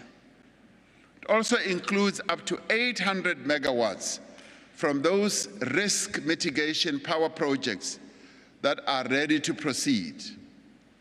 We also include in this list 2,600 megawatts from bid window 6 of the Renewable Energy Program, which will soon be opened. 3,000 megawatts of gas power and 500 megawatts of battery storage, for which requests for proposals will be released later this year. Additionally, an estimated 4,000 megawatts from embedded generation projects that the mining industry is currently working on, and approximately 1,400 megawatts currently in the process of being secured by various municipalities once we opened the way for them to generate. In addition to closing the energy supply shortfall, we are implementing fundamental changes to the structure of the electricity sector. Eskom has established a separate transmission subsidiary and is on track to completing its own unbundling by December 2022. The utility has continued with its intensive maintenance program to reverse many years of neglected maintenance and underperformance of existing plants. To regulate all these reforms, Cabinet yesterday approved amendments to the Electricity Regulation Act for public comment. These far-reaching amendments will enable a competitive market for electricity generation and the establishment of an independent state-owned transmission company. Our economy cannot grow without efficient ports and railways. Over several years, the functioning of our ports has declined relative to ports in other parts of the world, and particularly on our own continent as well. This constrains economic growth and holds us back from acceding to higher levels of economic growth. The agricultural sector, for example, relies heavily on efficient, well-run ports to export their produce to overseas markets. The Minister of Agriculture was telling me that we've now opened the Chinese market for citrus, for a number of other products that we produce or we grow here. And we therefore need efficient ports to be able to export all that produce to high-demanding markets like China and many other places. Fresh produce cannot wait for days and even weeks while stuck in a terminal. This hurts businesses and compromises our country's reputation as an exporter of fresh produce. And fresh produce also includes meat products and many others. Transnet, faced with all these challenges, is addressing these challenges and is currently focused on improving operational efficiencies at our ports through procuring additional equipment, implementing new systems to reduce congestion. I have been able to go to our ports and I have seen the work that Transnet is doing in this regard. And Transnet will soon ask for proposals from private partners for the Durban and the Ngqura container terminals within the next few months, which will enable partnerships to be in place at both terminals by October of 2022. Transnet will start the process of providing third-party access to its freight rail network from April 2022 by making slots available on the container corridor between Durban and City Deep in Gauteng. Transnet has developed partnerships with private sector entities to address cable theft, which has been paralyzing our railways, as well as to address vandalism on the freight rail network through advanced technologies and additional security personnel. Now, this collaborative effort is already showing results in reduced disruptions to the rail operations. the poor state of passenger rail in our country has a direct and detrimental impact on the lives of our people. We are therefore working hard to rehabilitate the passenger rail network in 10 priority corridors. The Southern Line in Cape Town and the Mabopane Line in Pretoria has been reopened to be followed by the remaining lines in the next year. One of the greatest constraints on the technological development of our economy has been the unacceptable, which has taken years, unacceptable delay in the migration of broadcasting from analog to digital. The switch off of analog transmission has been completed in a number of provinces already. As I announced in the State of the Nation address last year, the other provinces will move to digital signal by the end of March 2022. And I have seen the joy that our people have when they gain access to digital and have the pleasure to watch television, which is clear, which has many more stations, and this we are going to continue doing. Now, as part of this process, government will continue to subsidize low-income households so that they can access a set-top box and make the switch to digital TV. Our communications regulator, ICASA, will commence with a process of auctioning the high-frequency communication spectrum in about 3 weeks from now. Now, this will unlock new spectrum for mobile telecommunications for the first time ever in over a decade. In addition, we will facilitate the rapid deployment of broadband infrastructure across all municipalities by establishing a standard model for the granting of municipal permissions. These reforms will revolutionize the country's technological development, making faster broadband accessible to more people, but more importantly, reducing the cost of digital communications. The world over, the ability to attract skilled immigrants is the hallmark of a modern, thriving economy. We are therefore streamlining the modernizing of the visa application process to make it easier to travel to South Africa for tourism, for business, for study, or even for work.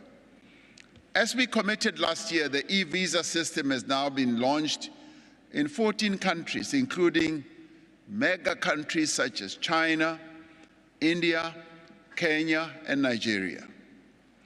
The revised critical skills list has now already been published for the first time since 2014, following the detailed technical work and extensive consultations with business and labor.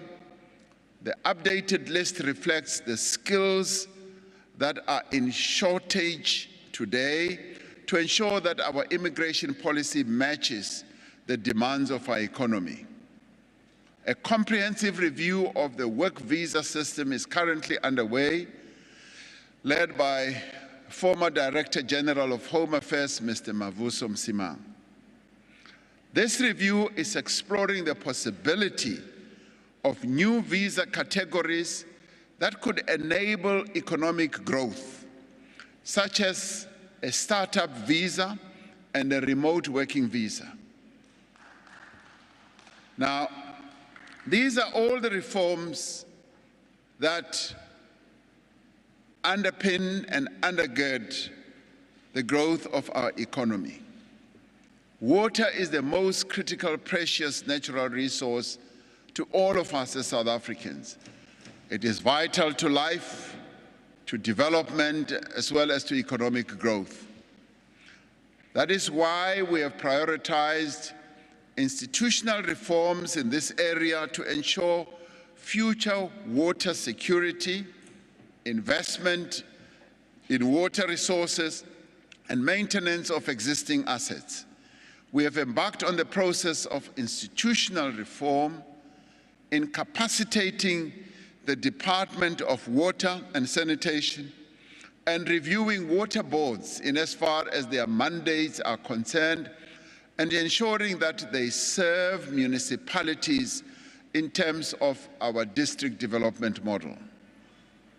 Now, these reforms are being championed by a minister who's been to every water source in our country and has examined precisely what needs to be done.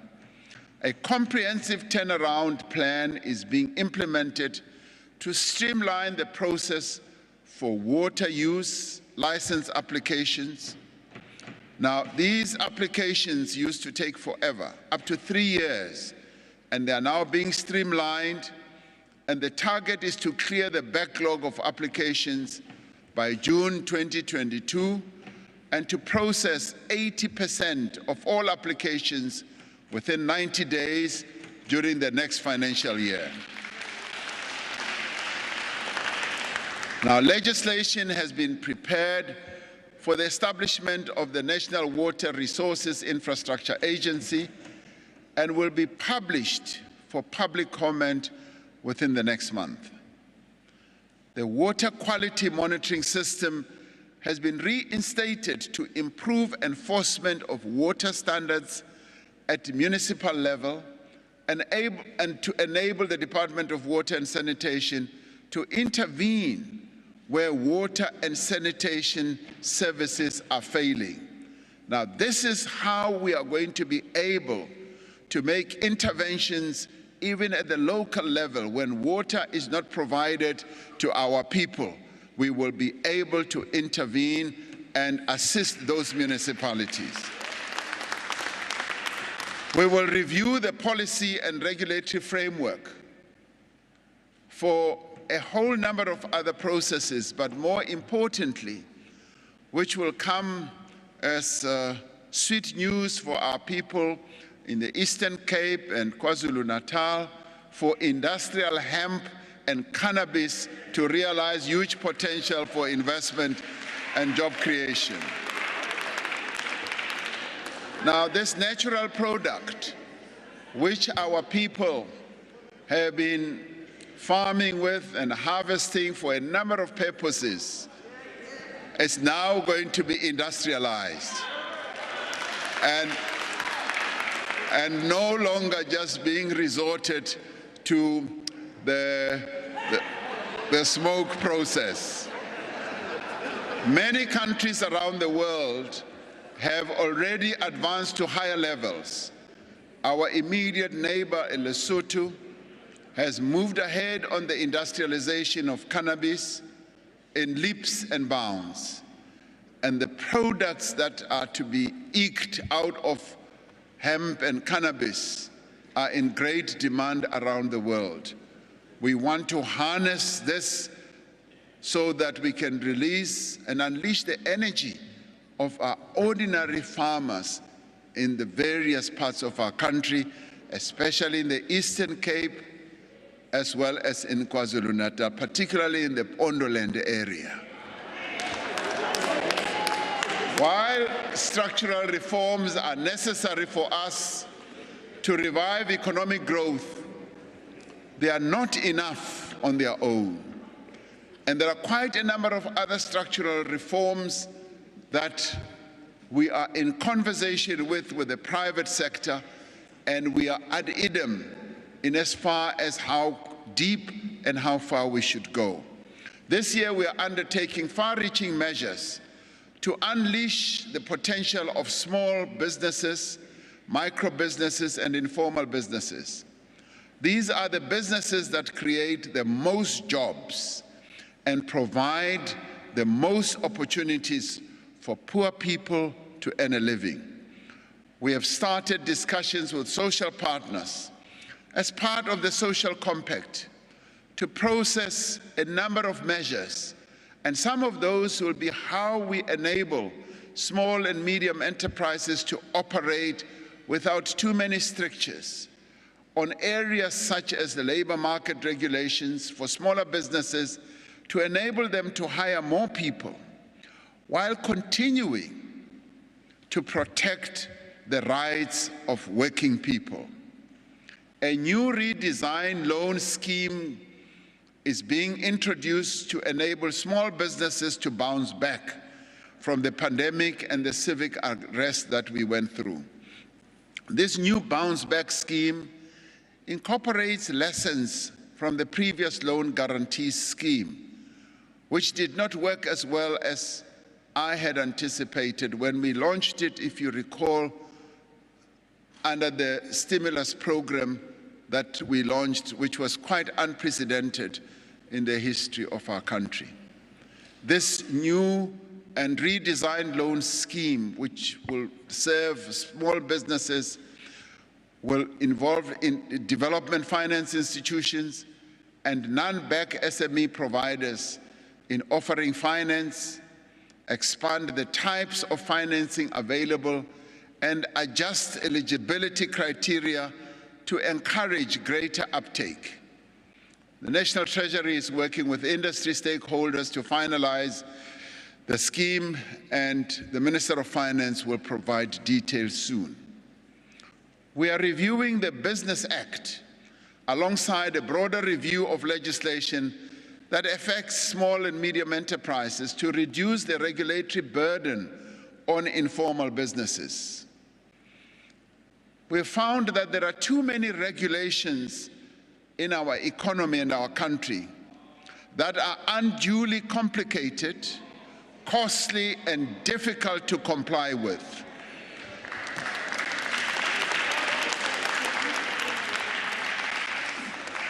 Now, this prevents companies from growing and creating jobs. I will forever remember the imagery of a woman who was selling these dog beds, which she had sewn up herself. She was on the side of the road selling, and the Metro Police accosted her and went on to try and arrest her, and in fact arrested her, put her in the back of a van, police van. And her crime was, they said, she did not have a permit to sell a product which was going to put food on the table for her children. Now that, for me, is the regulatory strictures that we have introduced in our economy gone completely wild. Because what we need to be doing is to support that lady to sell products and support her family. Now, we are therefore working to improve the business environment for companies of all sizes through a dedicated capacity in the presidency to reduce red tape.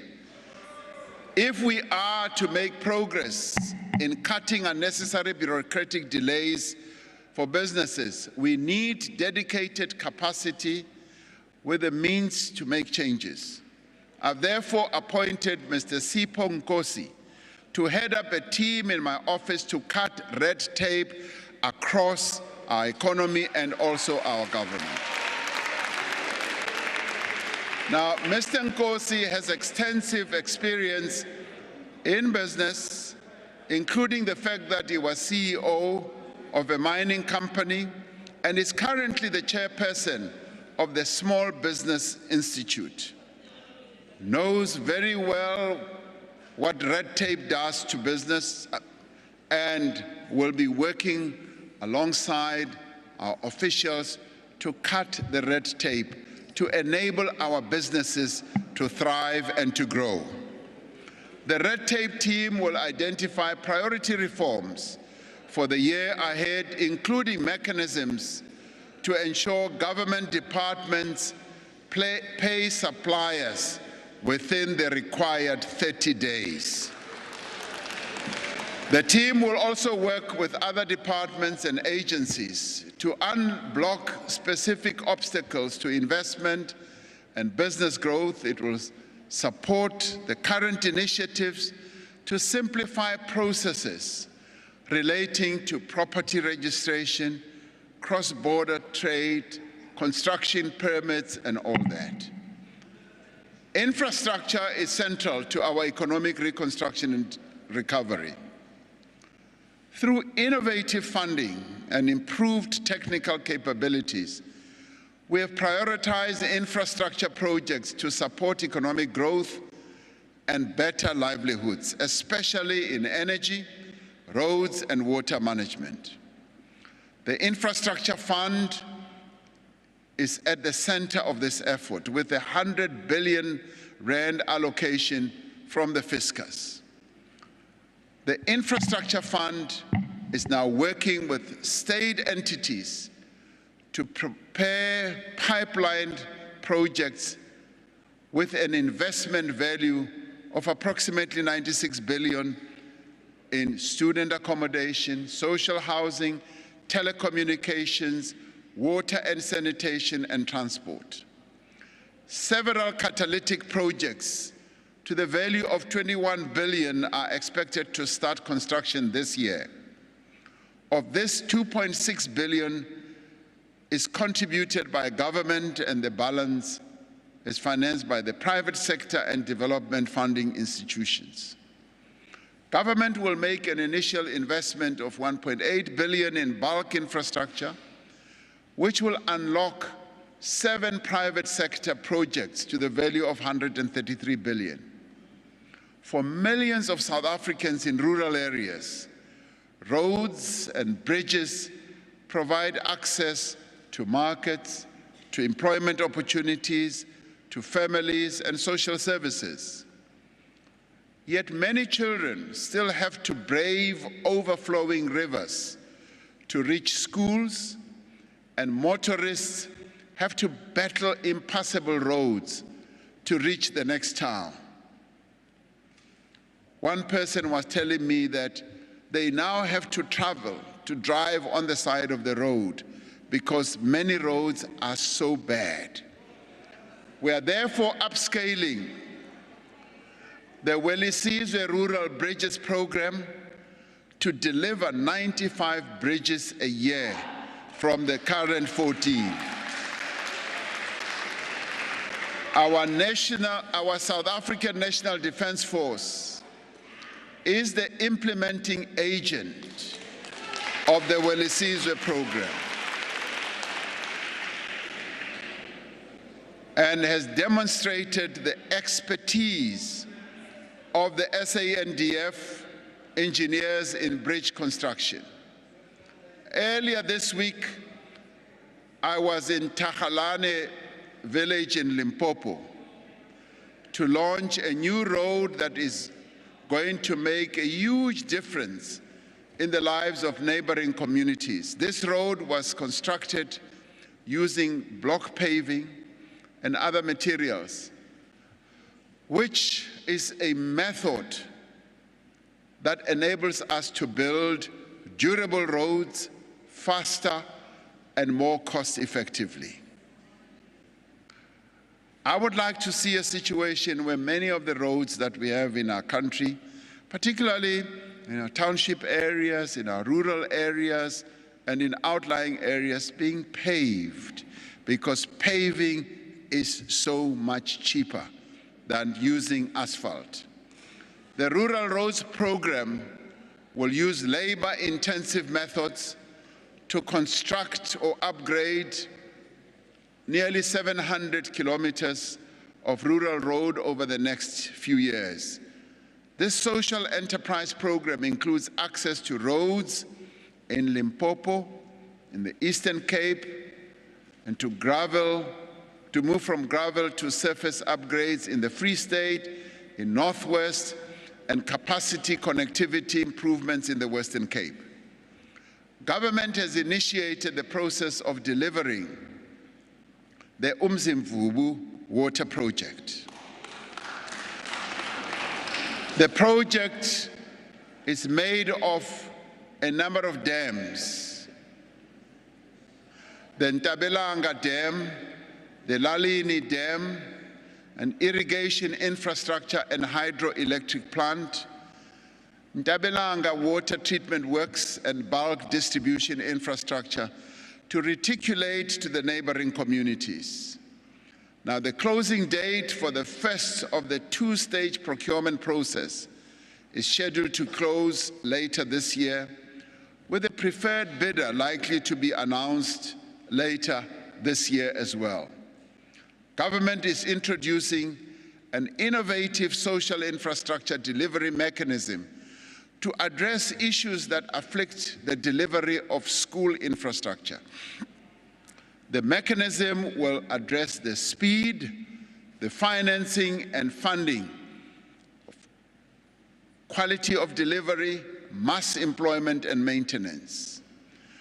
We still need to build some 2,500 or so schools in our country, and using current budgetary methods or processes, it'll probably take us 75 years to close that gap.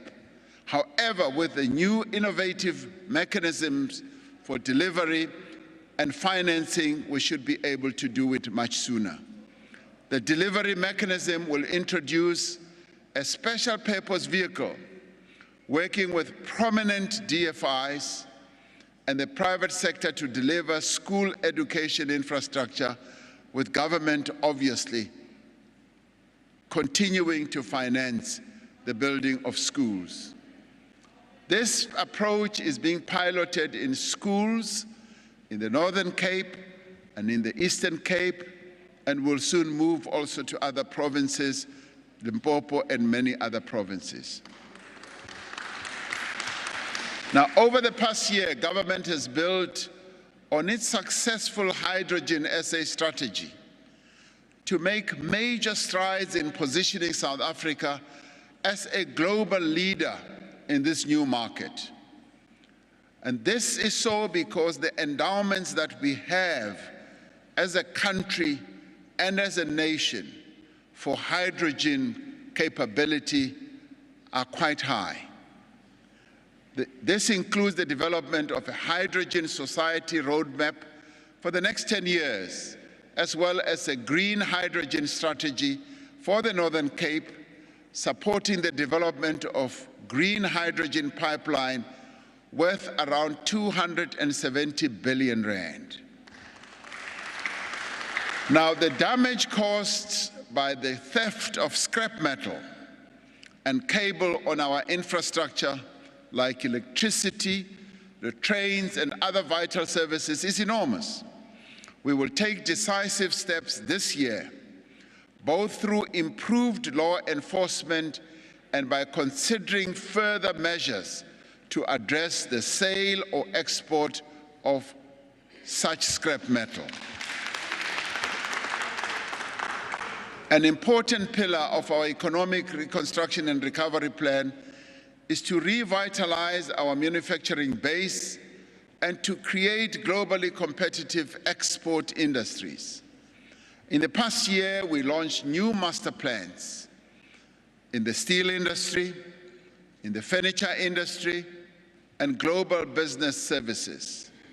Now, through these plans, which build on the other master plans that are already in operation and that are already yielding quite a lot of investment as well as job creation. Through these plans, business, government, and labor are working together to increase production and to create more jobs in the sectors. In the clothing industry, a number of retailers have announced ambitious plans with regard to localization sourcing.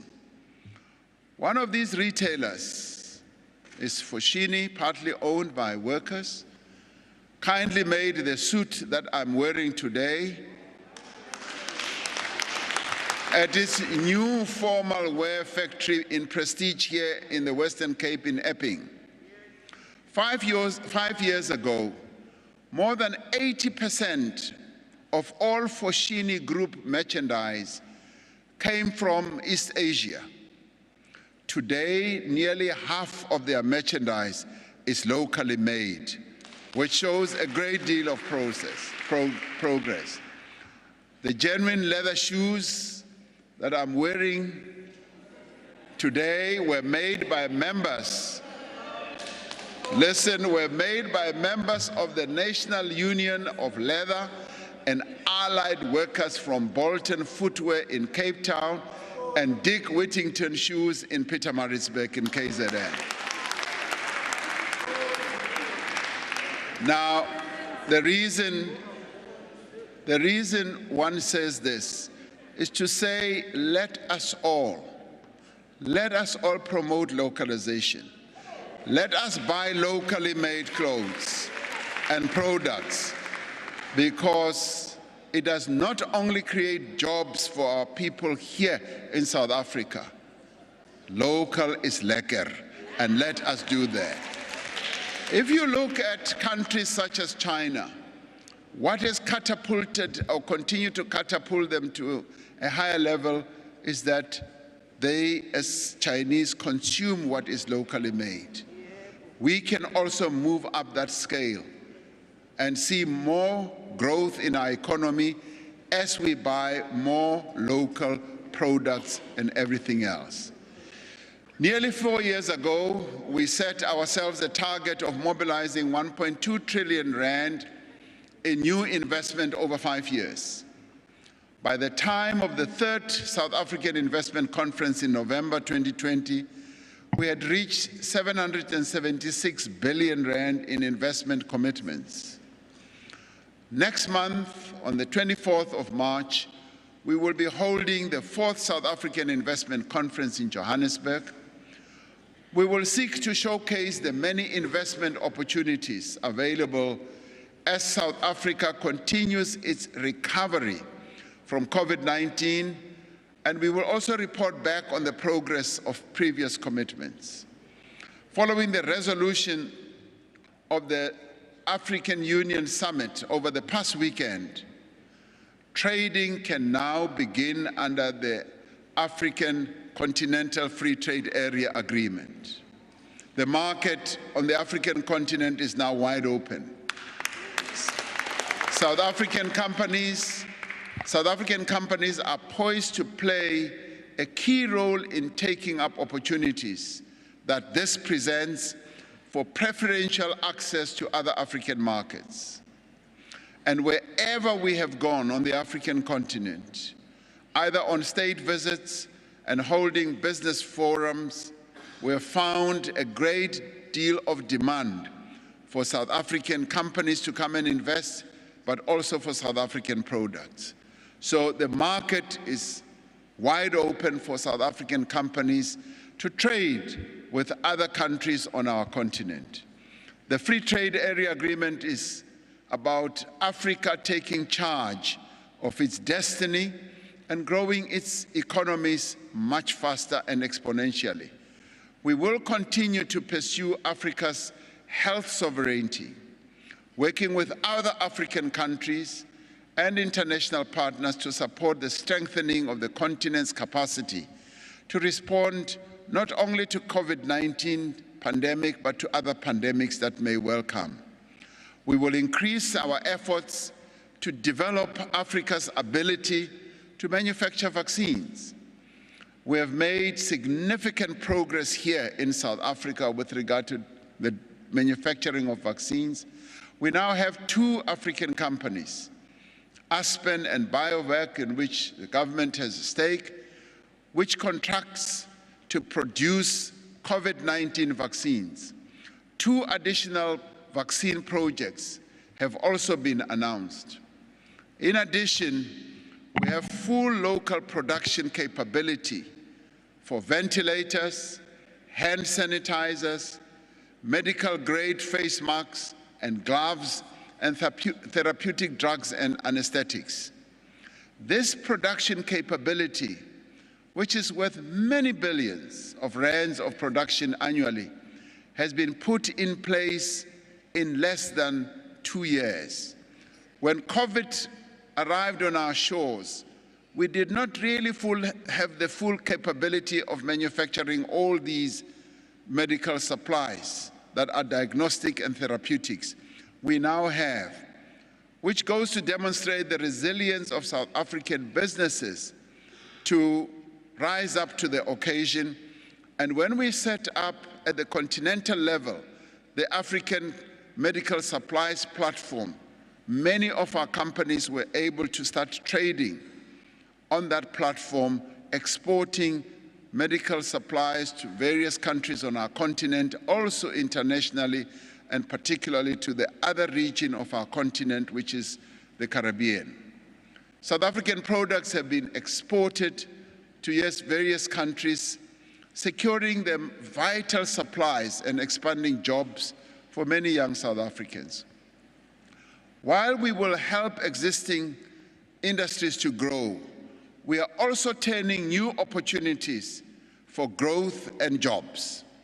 Government and the private sector have worked closely together to grow the global business services sector from a small group of companies to one of the world's leading players.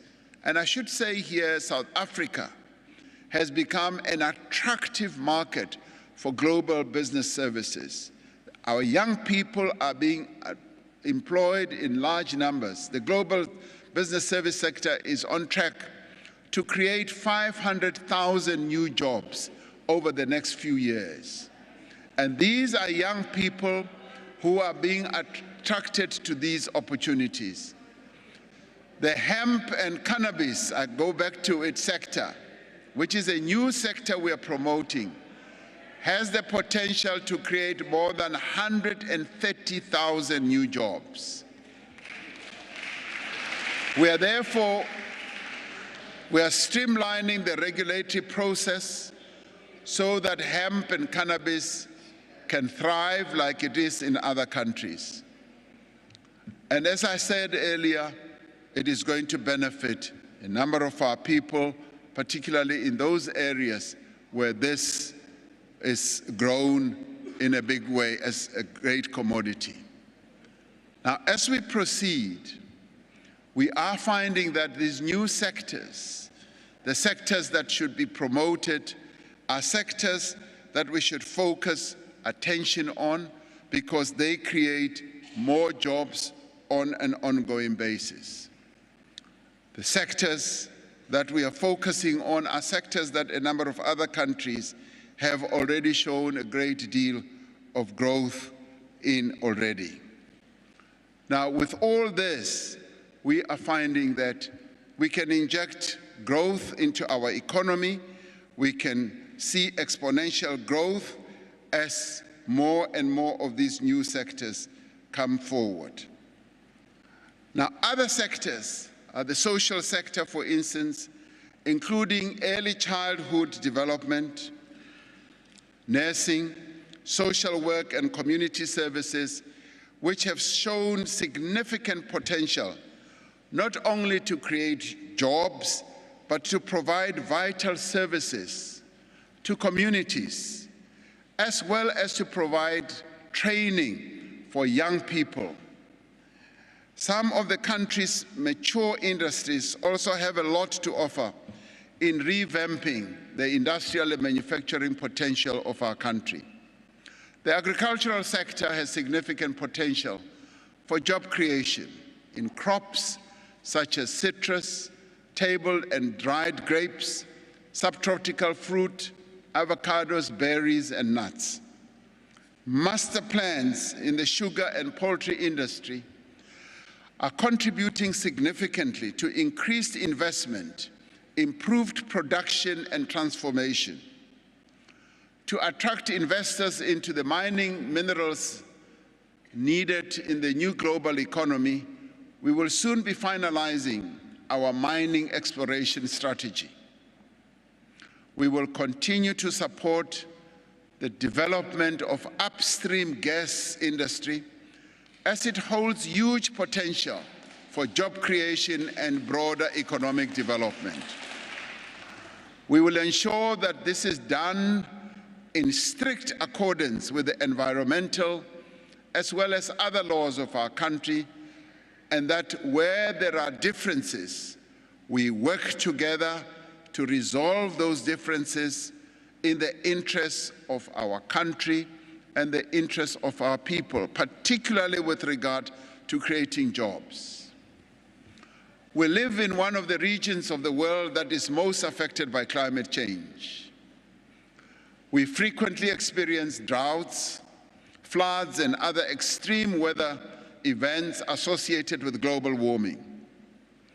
Recently, floods have affected a number of provinces in our country, including KwaZulu-Natal, Gauteng, and the Eastern Cape. These have already caused enormous damage to infrastructure, but also to livelihoods. In the last year, we have made important strides in the fight against climate change and at the same time securing our economic competitiveness. For the first time, our climate targets are compatible with limiting warming to 1.5 degrees Celsius. This is the goal that all countries agreed to as part of the Paris Climate Agreement, and is essential to prevent the worst effects of climate change. Now, since I established the Presidential Climate Change Commission, working with Deputy Chairperson to the Commission, Vale Musa, a little more than a year ago, it has done much work to support a just transition to a sustainable, inclusive, resilient, and low-carbon economy. At the International Climate Conference in Glasgow last November, South Africa was able to arrive at a historic 131 billion rand deal with a number of partners. This first of its kind partnership will involve repurposing and repowering some of the coal plants that are reaching the end of their lives and creating new livelihoods for workers and communities most affected and impacted by this change. To ensure that South Africa is able to derive the full benefit of this and other partnerships, I have appointed Mr. Daniel Minele, a former Deputy Governor of the Reserve Bank, as head of the Presidential Climate Finance Task Team to lead the mobilization of funds for our just transition. Now, properly managed, the energy transition will benefit all. Renewable energy production will make electricity cheaper and more dependable and will allow our industries to remain globally competitive as well. And in this regard, a number of our fairly sizable companies are already leading the way. And it's important that as government, we walk in tow with the innovations, the technological advances that they have already embraced. Investments in electric vehicles and hydrogen will equip South Africa to meet the global clean energy future. We will be able to expand our mining industry in strategic minerals that are crucial for clean energy, like platinum, vanadium, cobalt, copper, manganese, and lithium. We also have a unique opportunity in green hydrogen, given our world-class solar and wind resources and local technology and expertise. And all these measures, from the structural reforms to support our small, medium enterprises and investments in infrastructure and energy and emergency of new sectors, will drive a turnaround to economic growth driven, yes, by the private sector growth over the coming years. We know, however, that even with the best business environment and much faster rates of economic growth, it will take time for the private sector to create enough jobs for the millions of South Africans who need those jobs. Our intention is to make sure that as a nation we leave no one behind. That is why we are expanding public and social employment. The first two phases of the presidential employment stimulus programs, which we launched in October of 2020, have supported over 850,000 opportunities. More than 80% of the participants in these opportunities were young people, and over 60% of the participants were women. Now, that is an important development. And we were able to do this within a short space of time. Once we were hit by COVID, we gathered our wits around and decided that we needed to give protection to our people and to expand employment opportunities. This program has also supported young women like Tracy Nkosi from Springs, who was employed as an education assistant in Welgedag Primary School, and who says this opportunity has motivated her to further her studies in the educational sphere. She was brought in when we brought in assistants into our schools at the height of COVID, and we brought hundreds of thousands of them, and Tracy is one of those.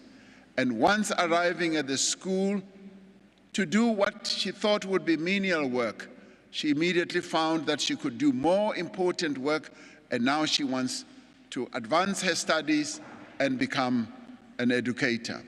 It has also supported Umama Unosipho Tekwana from Mpendle in KwaZulu-Natal, who used her farming input voucher, which was part of this program, to buy maize, to buy manure, and supplements for her livestock. The total number of direct beneficiaries will soon rise to over 1 million South Africans with regards to the plan that we now have. This includes over 500,000 young people appointed as education assistants, making it the largest youth employment program ever undertaken in our history. The employment stimulus will also enable the Department of Home Affairs to recruit 10,000 unemployed young people for the digitization of paper records in the department, enhancing their skills and contributing. They will also be contributing to the modernization of citizen services. Now, these are young people that currently are unemployed that we will bring in. We would like to bring in more, but our fiscal position does not enable us to do so. The Social Employment Fund will create a further 50,000 work opportunities using the capability of organizations beyond government in areas such as urban agriculture, early childhood development, public art, and tackling gender-based violence. In addition to expanding public employment, we are providing support to young people to prepare them for the work and link them to opportunities in industries. To encourage hiring by smaller businesses, we will be increasing the value and expanding the criteria for participation in the Employment Tax Initiative. Now, this tax initiative has proven to be one of the most successful programs that we have put in place to bring in young people into the world of work. And invariably, the majority of them always find permanent employment once they are brought in through this program. We want to expand this so that more young people are brought into the world of work. For several years, this has been an effective way to encourage companies to hire new work seekers. The changes to the incentive will make it easier for small businesses in particular to hire young people. The Minister of Finance will announce the details of these changes in the budget. We call on companies to support this effort, to take up the incentive and give young people a place in the world of work. The SA Youth.mobi platform for young work seekers to access opportunities and support has now risen to 2.3 million young South Africans who have registered. And of these, over 600,000 have been placed in employment opportunities. A revitalized National Youth Service will recruit its first cohort of 50,000 young people during this next year, creating opportunities for young people to contribute to their communities, to develop skills, and to grow their own employability.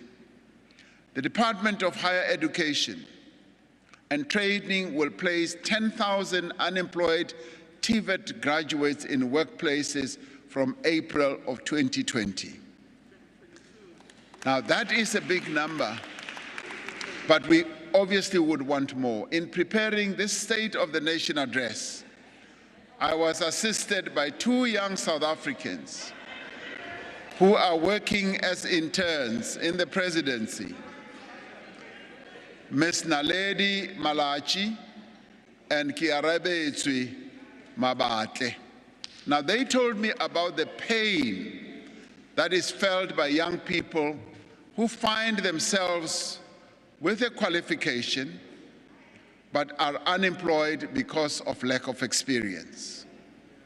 This forces many into jobs that have little or nothing to do with what they have studied. Now, all the measures I've outlined are essential to provide young people with the work experience that they need to take up their first step in the labor market.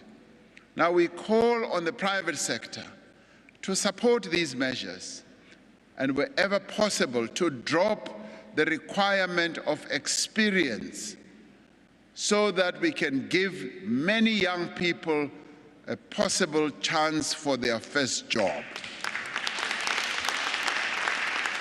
Now, as we work to grow the economy and create jobs, we will expand support to poor families to ensure that no person in this country has to endure the pain and indignity of hunger. Our social protection system is amongst the greatest achievement of the democratic government, reaching more than 18 million people every month. Without this support, millions more would live in dire poverty.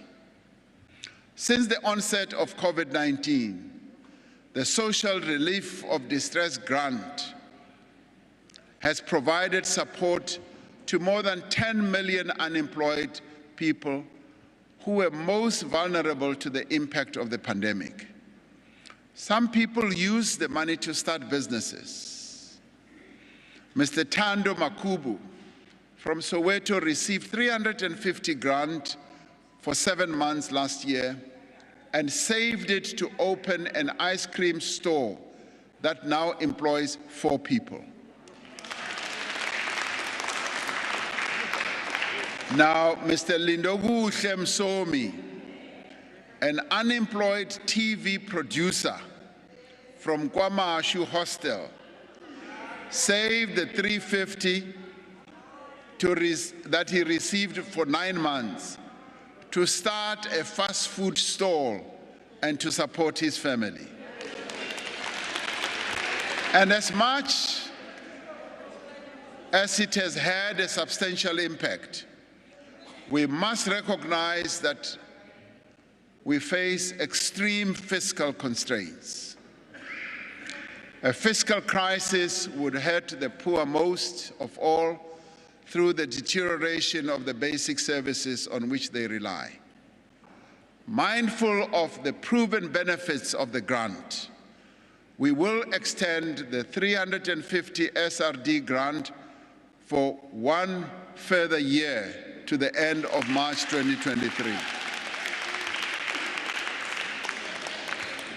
And we have been in deep consultations with a number of community-based organizations who have articulated very clearly to us the dire needs in our communities, but have also appreciated the challenged fiscal position that we are facing. And this is something that I am sure they will be able to appreciate. But we have also said we will continue conversations. We will continue conversations with them going forward. During this time, we will engage in broad consultations and detailed technical work to identify the best options to replace this grant. Any further support must pass the test of our own affordability and must not come at the expense of basic services or at the risk of unsustainable spending. It remains our ambition to establish a minimum level of support for those in greatest need. Expanding access to land is vital for our efforts to reduce hunger and to provide people with meaningful livelihoods. We are moving ahead with land reform in terms of our constitution and anticipate the approval of the expropriation bill during this year. The establishment of the Agriculture and Land Reform Development Agency will be finalized this year. The Department of Public Works and Infrastructure will finalize the transfer of 14,000 hectares of state land to the Housing Development Agency. We have enough arable land to support millions of thriving small-scale farmers in poultry, livestock, fruit, and vegetables. Now, through the Presidential Employment Stimulus and the Solidarity Fund, over 100,000 small-scale farmers have already received input vouchers to expand their production. This scheme has proven to be effective and impactful, and it has established a very good delivery mechanism that ensures that we are able to reach so many of the small-scale farmers. The agriculture sector has also recognized the importance of supporting these small-scale farmers and integration into their value chains. Now, through the Sugar Master Plan, the sugar industry has provided 225 million rand to over 12,000 small-scale farmers who are in the sugarcane industry as part of a 1 billion rand commitment to support black farmers. We will be expanding the provision of input vouchers and calling on all sectors to join this effort. I would like to see a situation where various sectors of agriculture, whether it is in the fruit sector, in the beef sector, in the sheep sector, and many other sectors, collectively helping in these sectors like the sugar cane industry has done.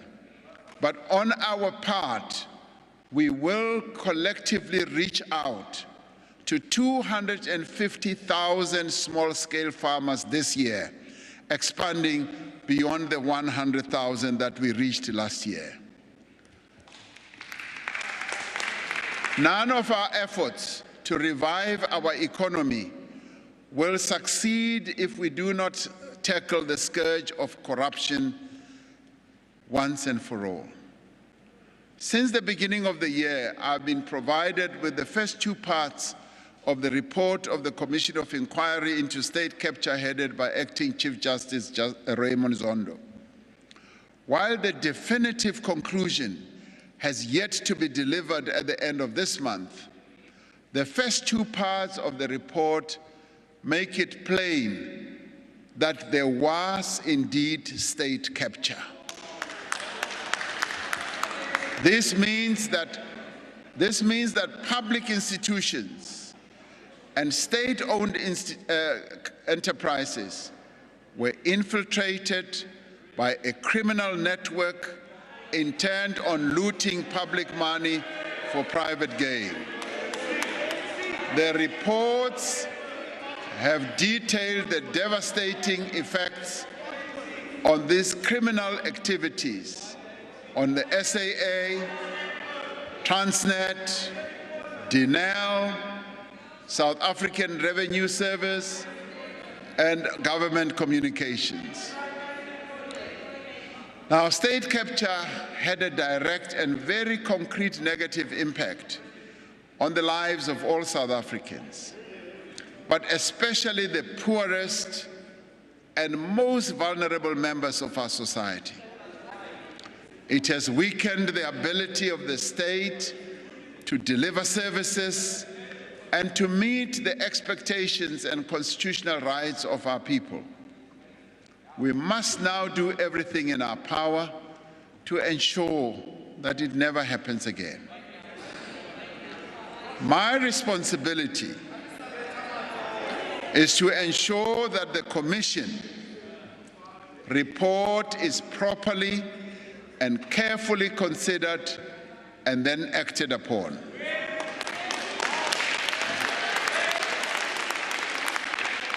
Now, by no later than June, I will present the plan of action in response to the Commission's recommendations.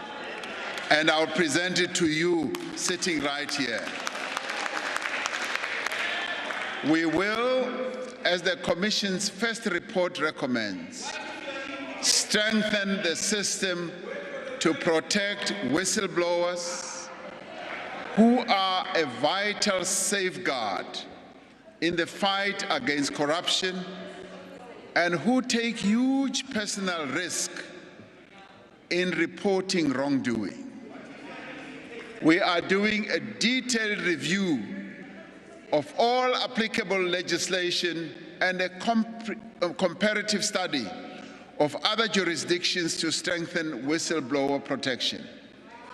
The relevant law enforcement agencies are taking the necessary steps to address the immediate concern about the safety of whistleblowers. Now, many individuals and companies that the Commission has found were responsible for state capture must now be held accountable. I have every confidence that the National Prosecuting Authority will carry out the further investigations that the Commission has recommended, and that it will bring the members of the criminal network that infiltrated government and captured the state swiftly to justice.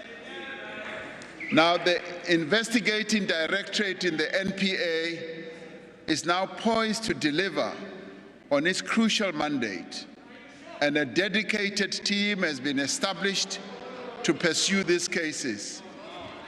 We will be appointing a new head of the investigating directorate following the departure of its head from that position. An amendment to the State Capture Commission regulations in June in 2020 empowered the sharing of information between the Commission and the law enforcement agencies. This amendment also permitted the employment of the State Capture Commission personnel by law enforcement agencies. Now, these empowering provisions have geared the investigating directorate to more effectively pursue the investigations emanating from the Commission. We have gratefully acknowledged the offer of support from the private sector to assist in providing those skills which we lack in government to enable investigation and prosecution of crime. to ensure that the prosecuting authority remains true to its constitutional obligation and mandate, and to ensure transparency, we are developing a framework for private sector cooperation that will be managed through the National Treasury. There are also discussions underway with the judiciary for the creation of special court roles for state capture and corruption cases. While we have taken decisive steps to end the era of state capture, we know that the fight against corruption is far from over. Even as the country was suffering from the devastation of COVID-19 pandemic, companies and individuals were conspiring with public officials to defraud government of billions of rands in COVID-19 related contracts. As soon as evidence emerged of this corruption, we acted. We withdrew certain emergency procurement regulations, set up a fusion center that brought together law enforcement agencies. We published the details of COVID-related contracts online and instituted the most extensive investigation that the Special Investigating Unit has ever undertaken since its formation. In December, the SIU submitted its final report on its investigation into COVID-related contracts. As a result, 45 matters with a combined value of 2.1 billion have been enrolled with the special tribunal.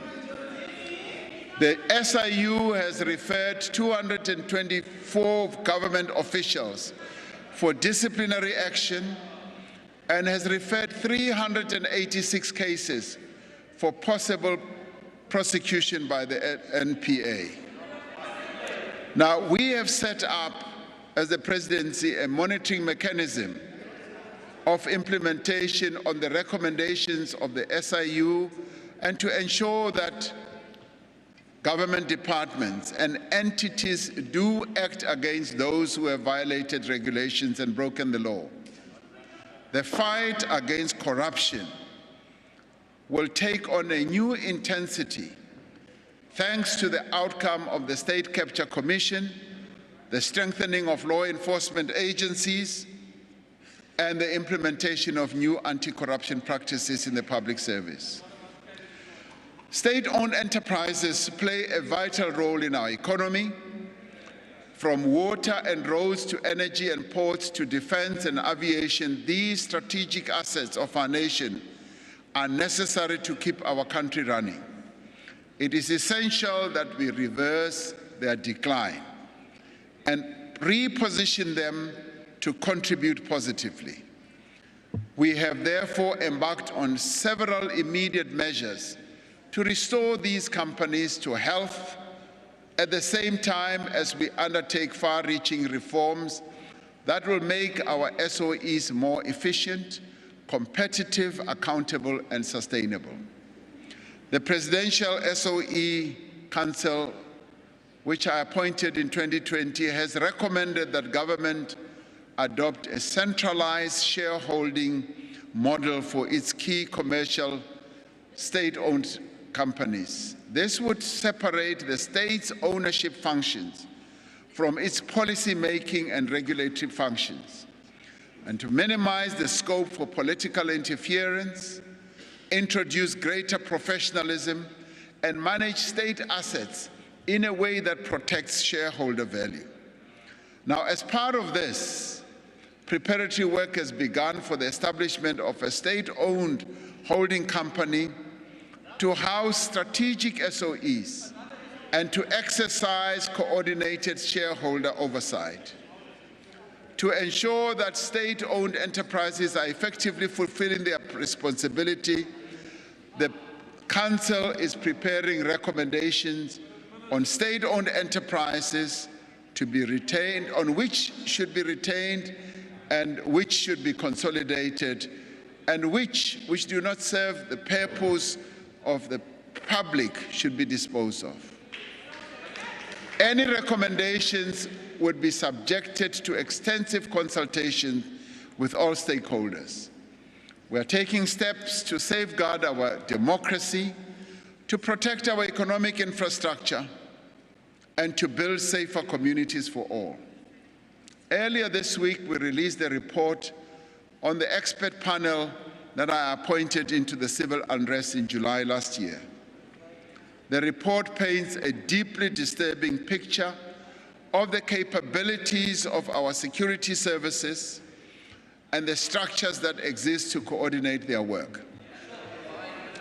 The report concludes that government's initial handling of the July 2021 event was inept, police operational planning was poor, there was poor coordination between the state security and intelligence services, and police are not always embedded in the communities that they serve.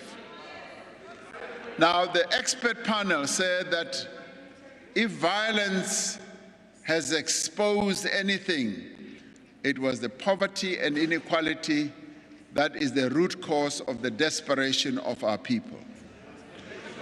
The panel found that Cabinet must take overall responsibility for the events of July 2021.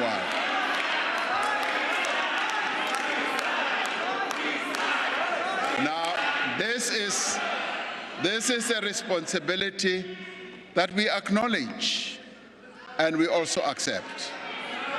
We will, as recommended by the panel, develop and drive a national response to address the weaknesses that the panel identified.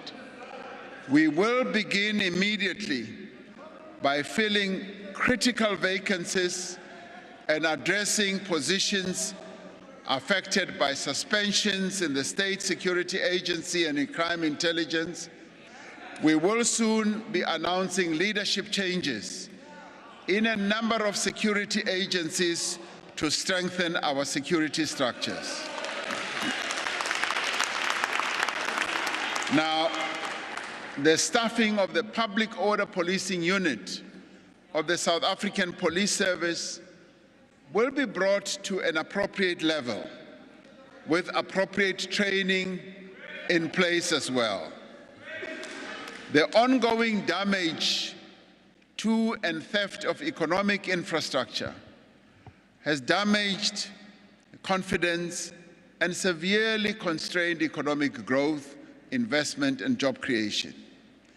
At the same time, we need to confront the criminal gangs that invade construction sites and other business places to extort money from companies. This will require a focused and coordinated response. Government is therefore going to move ahead, and we've established specialized multidisciplinary units to address economic sabotage, extortion at construction sites, and vandalization of infrastructure. We will make resources available.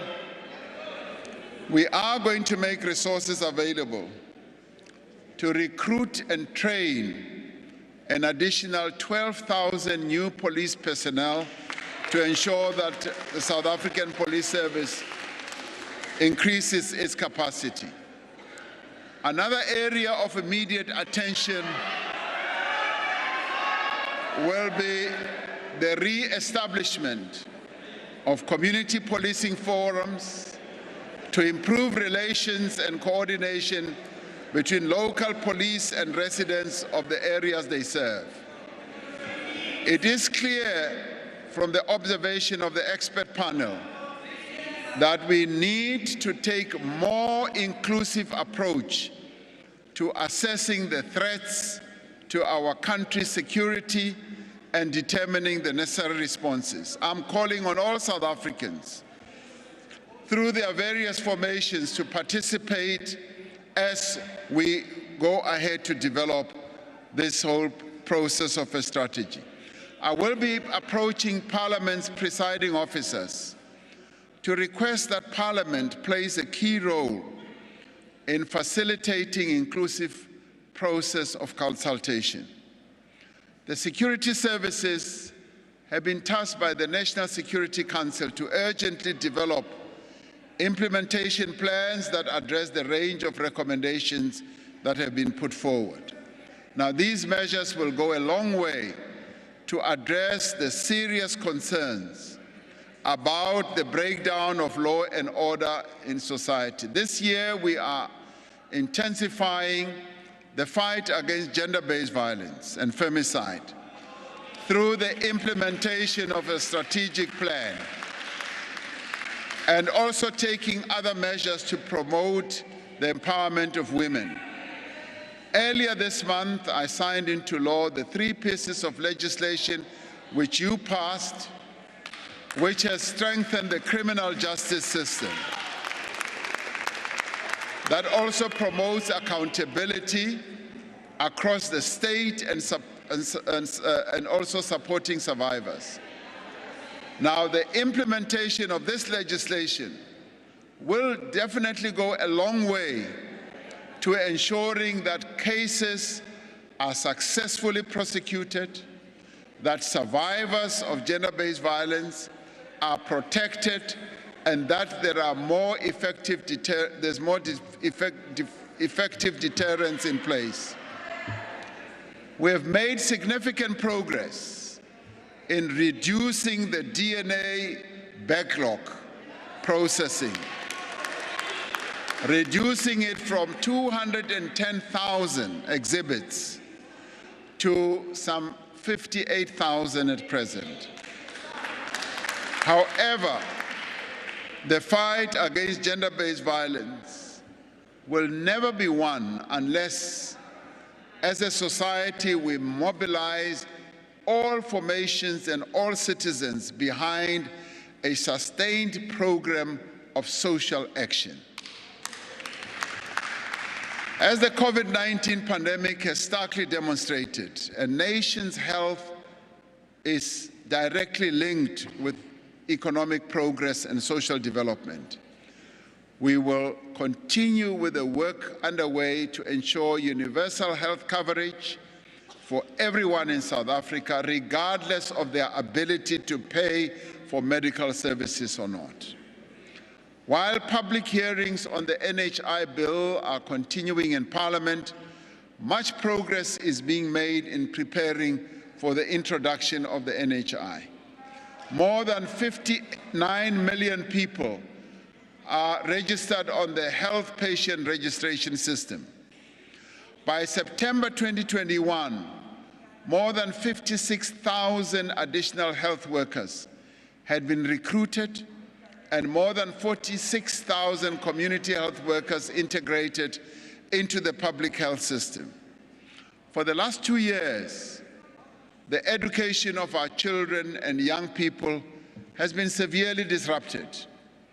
As we return to normal educational activity, we will work harder to ensure that all learners and students get the quality education that they need and deserve. Government must work for the people. That is why our foremost priority is to build a capable, ethical, and developmental state. We will soon be finalizing a framework for the professionalization of the public service. This will include tighter measures for recruitment of public servants, continuous professional development through the National School of Government, and partnerships between state bodies, professional associations, and universities.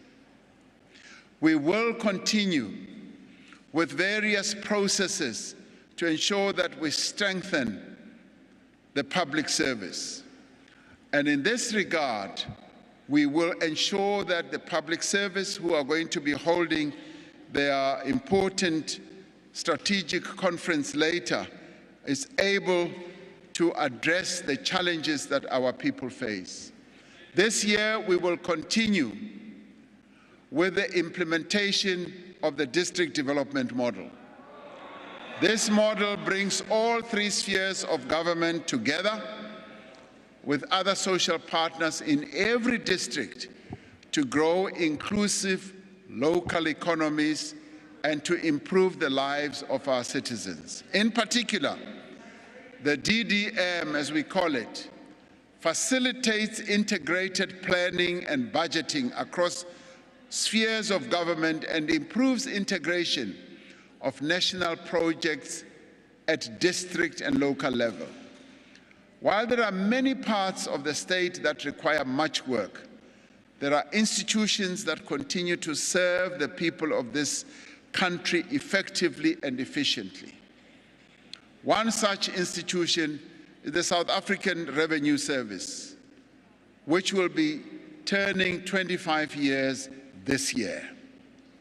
While SARS was badly damaged by state capture, and it has made remarkable progress in restoring its integrity, its credibility, and its performance. Since its formation, SARS has collected some 16 trillion rand for the country's social and economic development.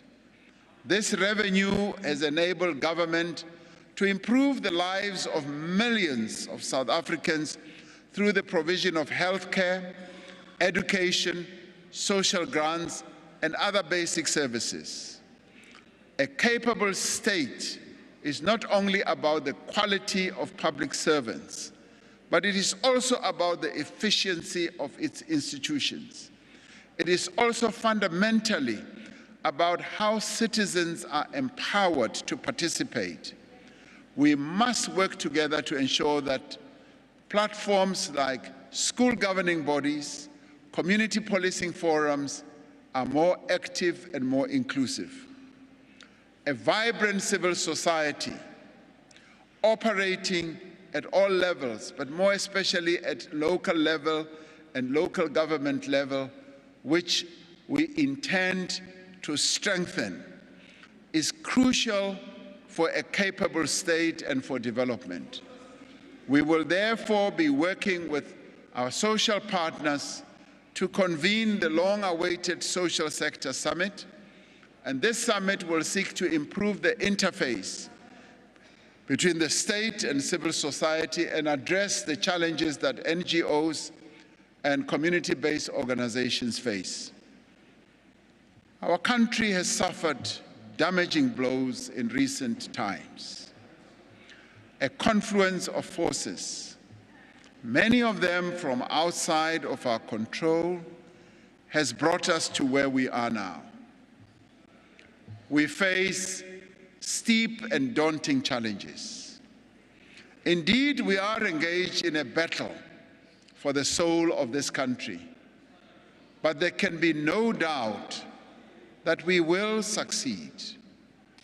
We will emerge victorious in all these challenges that we face. We will never be defeated. And you know why? Because the spirit of resilience is deeply embedded in our DNA as South Africans. So I ask every South African to rally together, whether we agree with each other on certain issues or not, but there is a lot that binds us together.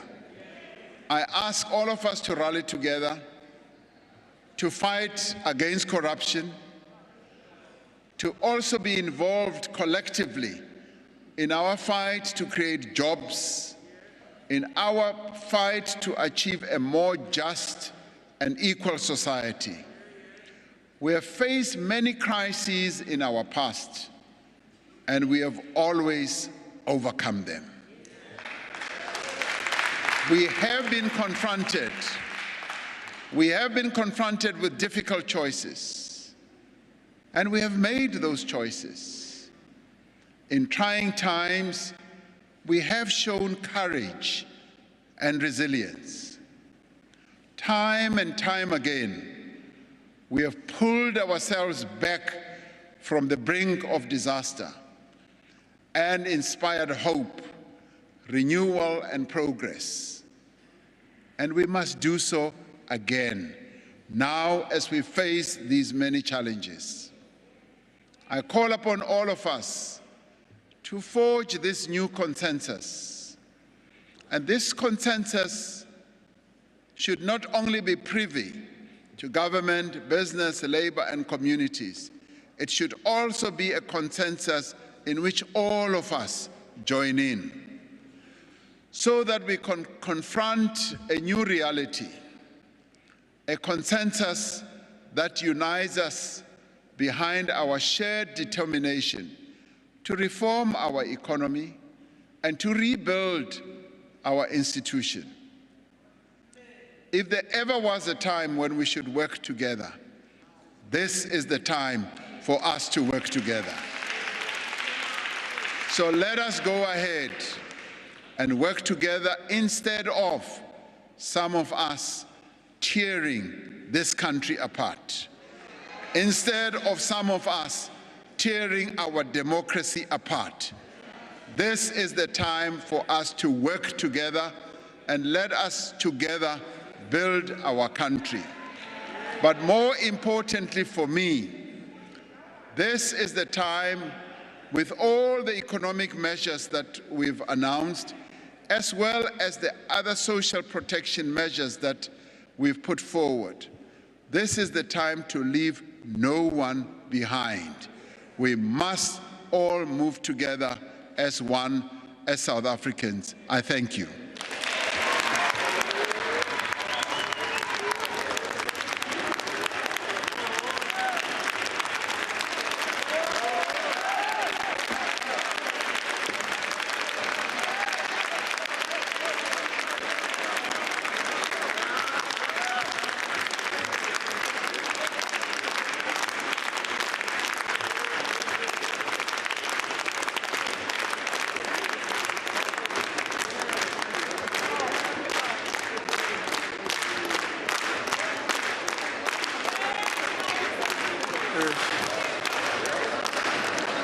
Thank you very much, honorable members. I now take this opportunity to thank the Honorable President for his address. Please note that after I've adjourned the joint sitting, members who are in the chamber should remain in their places until the procession has left the chamber. The procession, led by the acting sergeant at arms and the usher of the Black Rod, will leave the chamber in the following order: the Speaker of the National Assembly, the Chairperson of the National Council of Provinces, the President, and then the Acting Secretary to Parliament. In addition, the Deputy Chairperson of the National Council of Provinces will also follow, the Deputy President will follow, and the Acting Secretary to Parliament, as was indicated earlier. That, honorable members, concludes the business for the day, and the joint sitting is now adjourned.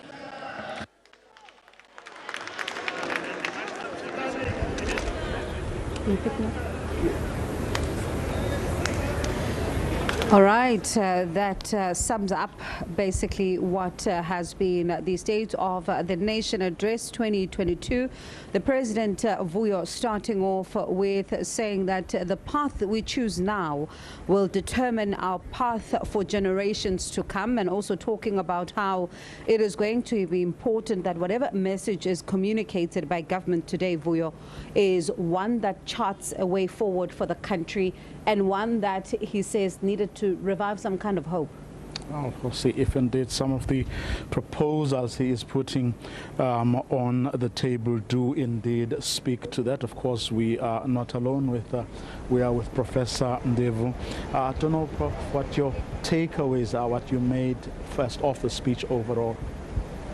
Thank you, Voyo. I think when the president started, one had a lot of hope, especially when he started by saying we're at a crossroad. So one knew that the president appreciates the circumstances that our people find themselves in, the weaknesses that have been confirmed by two high-level panels in terms of our institution, and also that to me signaled that the president was going to give us a different input. But as the president was delivering his speech, it was not to be.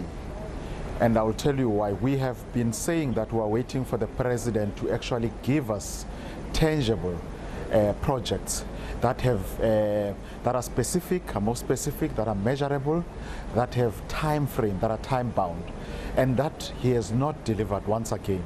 And that is unfortunately what many of us expected that the president would deliver on. He has had some glimpse of appreciation of our problems that we're experiencing, but beyond that, we have not seen anything that we wanted to see.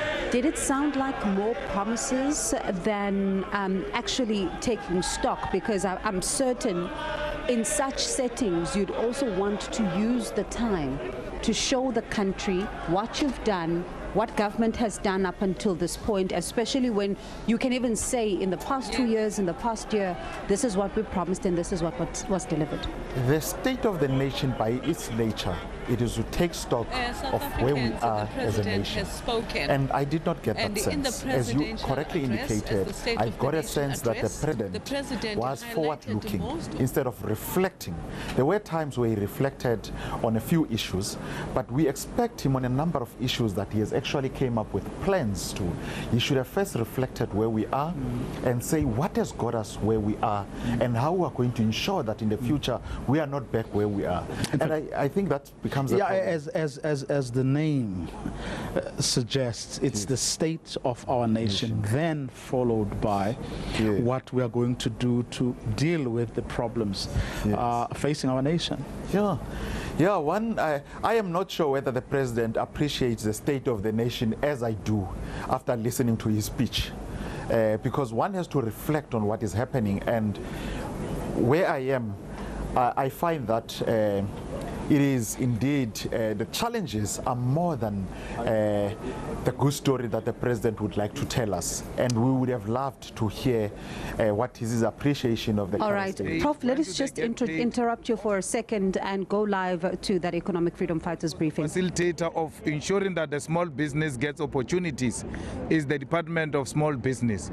On its own, it has dismally failed, but the president has gradually passed a motion of no confidence on the Minister of Small Business, but also outsourcing issues of environment and raising the necessary capital is also another passing of motion of no confidence in the Minister of Environment, but has also passed a motion of no confidence on himself after promising so many millions of jobs. Now he says government cannot provide jobs. Jobs must be provided by the private sector. And in the manifesto of the ANC, which made him a president, committed jobs. So generally, they've outsourced the responsibility of governing our people into a private sector. If you look at the approach on the state-owned enterprises, it clearly is being outsourced. Nothing said about the high levels of crime in South Africa, cash in transit haste, and violent crime, and the rape that is taking place in this country. No emphasis on how we're going to deal with that. The state of education and its infrastructure, the clinics and hospitals that have collapsed dismally. There is no public health in South Africa. The president has got no commitment about it. Nothing on international relations, but also a follow-up on saying last year I said this, and this is what we have done so far, and therefore this year we are going to continue in this way and introduce new projects. The president has given up he doesn't have an alternative, and like we said in the opening of Parliament when we were speaking, that the expert report effectively suggests that this government must resign because our government and the country is on an autopilot. The president gets shocked by everything. Why would a president come and announce that a person has opened an ice cream store? That is a report of a councillor. It's not a report of a president. And for a person to now not eat, that money is for surviving. For a person not to eat for 9 months because he must open an ice cream store, and it's something that the president comes here and celebrate. Why is the president telling us about his shoes and his cheap suit and not telling us that this is how much we have done as government to hire and procure locally? It's something else for an individual to buy a suit. The biggest buyer in South Africa is government. If president is proud about buy local, how much have they spent as government to buy local? Not genuine leather shoes of his. That is a side issue which must be spoken when they are drinking with his friends. It's not a matter of national importance. What is important is let's get an account. The EFF has emphasized that government must procure locally. How much of their budget are they spending on local procurement? Then that can be a discussion. Not suits, not individual shoes. Atim Tangana from Newsroom, based on the back to Samgele. Well, certainly a lot of talking points from the State of the Nation address. Joining me now is the leader of the official opposition, Mr. John Steenhuisen. John, coming into this SONA, you were lamenting the fact that you want to hear a lot about economic growth and job creation. Did the president's speech actually strike the right notes? He struck exactly the right chord tonight on the economy, and he took it all out of the DA playbook. I'm delighted that for the first time now we have an ANC president admitting that the statist approach is not going to get growth and that you need the private sector, and announced some of the things the DA has been talking about for years: cutting red tape, involving the private sector, opening up the economy more, realizing that the state cannot drive growth in South Africa or create jobs. So this is a major shift. I hope the president's going to be able to convince his party that that is the case. But certainly, I think on the economy tonight, there's a lot in common with things the DA is already doing where we govern. But again, it's going to come down to the implementation. And that's one of the things I took away from tonight's speech. You would have noticed 3 new private people in the president's office dealing with red tape, dealing with raising funds for climate change, and one of the other things. Why is the president not doing this with cabinet ministers? It's clear that he feels he's got a dummy cabinet that can't implement the things that he wants done. So he's now going to pull people into his office to get the things done. The small business minister should be cutting red tape. The trade and industry minister should be doing some of those things that he spoke about. And I think it's a very clear sign. The big omission tonight: how we catch up education for our children over the last year. Very, very little touching on that. How are we going to make up the time that they've lost? Up to 50% of schooling for poor South African children has been lost. We don't want to end up with another generation left behind, lack of opportunity because they didn't get a quality education. John Steenhuisen, thank you so much for your time. He is the leader of the official opposition, the Democratic Alliance. Natasha is standing by with more reaction. Well, thank you so much, Bulelani. I'm actually joined by the IFP's national spokesperson and the SCOPE chairperson, Mr. Mkhululeko Hlengwa. Just your brief reaction. Thank you so much for joining us at SABC News. Your brief reaction. The president did mention the state capture report, and he had said that he will carefully consider it, he will act upon it, and in June he will outline his plan of action in regards to this report. Does this make you happy? Well, I mean, we've heard this all before. We've been down this road before with the president, and he has not covered himself in any glory insofar as implementation is concerned. So we walk out of this SONA yet again with the same concerns that the president is leading a government that in effect cannot implement. And so if these things is announced now, which he had announced previously in his previous SONAs, had been implemented, he wouldn't be having to be talking about them right now. So there is an absolute trust deficit in between what the president doesn't announce it, not his government does. The state capture report obviously does not need much consideration. Suffice to say it must be implemented. And the president, in announcing the noble plans and the June outer date, there's certain things that he should be doing right now. His Minister of Communications has been cited in irregularities insofar as Danelle is concerned. The president should be acting on the minister as a demonstration that this report must be acted upon. But here too again, we are saddled with a very slow pace, laissez-faire attitude to things, and the president seemingly thinking that all is well and announcing plans along the lines of business as usual, whereas the situation is very dire and very, very complicated. Moreover, there was a lack of acceptance on the part of the president and his executive to take responsibility and accountability for the things that have gone wrong. All these things have happened on their watch, and the fact that they are unable to muster the political will and political courage to acknowledge their complicity in this matter is an indication of a government that is out of touch. Mr. Hlengwa, thank you so much. Thank you. Bulelani, I believe you have a guest with you as well. Thank you, Natasha. Once again, we're taking more reactions right here in front of the Cape Town City Hall.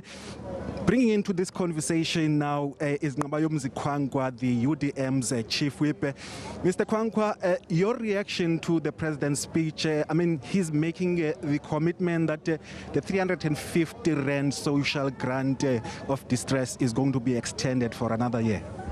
Well, while that's a good initiative, it's also an admission that this government is not able to create jobs or to reignite growth in the South African economy. Yes, we listen to the president. The speech obviously is idea-rich. He's very good at framing the problem and at times actually proposing clear solutions of what needs to be done. But unfortunately, he's been spouting the same platitudes for the longest period without any political will to implement them. The other issue here is that this is a neoliberal speech. It focuses more on privatization. It sounded more like I was listening to a DA manifesto, a DA speech, where he contradicts himself right at the beginning of the speech, where he talks about the importance of the state playing a conducive role and creating a conducive environment for the private sector in which to operate. But at the same time, at the latter part of the speech, he starts talking about a developmental state. The two can't coexist well together. It's either you want to have a developmental state where the state intervenes decisively in the economy, or do you want to serve the role of a meter grader at a financial institution where all that you do is to show people where consultants are sitting and where you go for loans. Now, the state, in order to actually be able to drive the development of this country, they need to intervene decisively, but you need to build a capable state. The problem is that the state now is manned with a lot of people with questionable competence, and others have non-existent training, and they're expected to deliver miracles. But in other areas where they were talking about the initiatives insofar as agriculture is concerned, those vouchers must be welcome. There are certain programs that they implement that work well. But the challenge with the president, he doesn't have the human capital, the people to be able to implement the lofty ideals and plans and goals that he actually talks about all the time. Mr. Ngabayomzi Kwangwa, the UDM's chief whip, giving us his party's perspective. For more reaction, we cross back to Natasha. Thank you so much, Bulelani. I'm now joined by the Minister of Health, Dr. Joe Phaahla. And Dr. Phaahla, thank you so much for joining us on SABC News.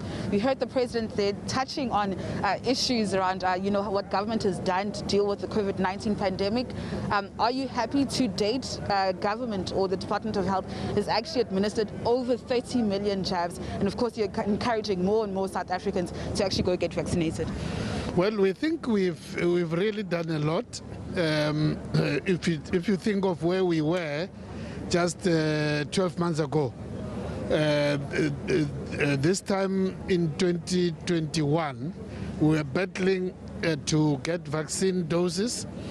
We had just been disappointed with the AstraZeneca, which was proving to be ineffective against what was then the Beta variant, and looking around for alternatives.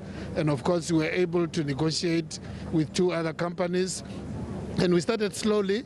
Middle of February last year, we started with the Sisonke trial, in which we were able to get some J&J doses collected from all over the world. Started with health workers middle of July.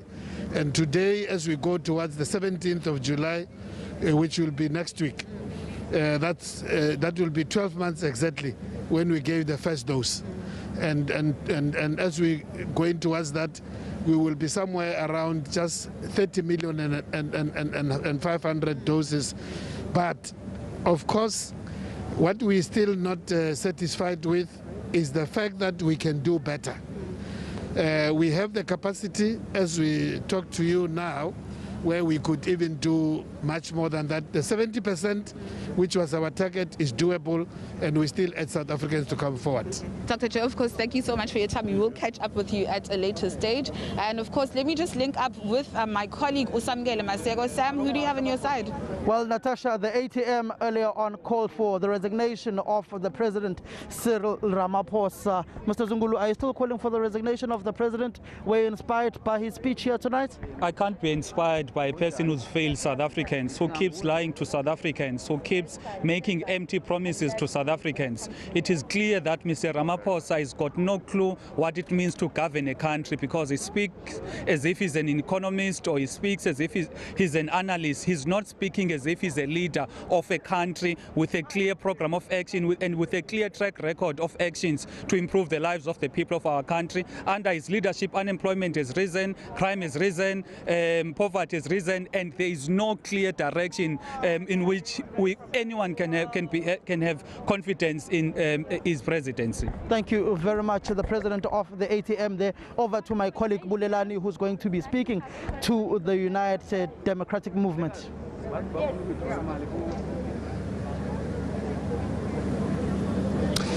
Well, thank you so much, Sam. Now joining me is the leader of the FF Plus, Dr. Pieter Groenewald. The expropriation bill will be brought before Parliament before the end of the year. Your take as the party? Well, we said that we are rejected the whole process, and we of course welcome the fact that the expropriation bill, as far as Section 25 of the Constitution is concerned, has failed in Parliament. The expropriation bill in front of Parliament now will not be able to contravene Section 25 of the Constitution, and we will see to it that that does not happen. And if the expropriation bill, for instance, provides for expropriation without compensation, we will go to the Constitutional Court. On the state capture? Well, on the state capture, again, the President said that he will come forward with a program how to monitor the whole situation. We were waiting for that. He also said, for instance, that he will create a team to monitor, for instance, the SIU and all the corrupt cases. Well, we in the Freedom Front Plus will monitor him and his team to see whether they comply and ensure that the corrupt people will pay the price for stealing the money of the taxpayers of South Africa. Thank you so much, Dr. Pieter Groenewald, leader of the FF Plus. For more reaction, Natasha is standing by. Thank you once again, Bulelani. I'm joined by two leaders of two political parties, but let's just actually start off with Mr. Sheikh Imam, who's the leader of the NFP. Mr. Imam, you heard President Cyril Ramaphosa's Sono speech there. At the beginning of his speech, he had said that there is an intention to end the national state of disaster. Your reaction? Yes, indeed. I think it is about time that we do end the national state of disaster and bring absolute normality to the economy and to society as a whole. And I think what is very important to notice is that the infection rates are very, very low in the country at this point in time.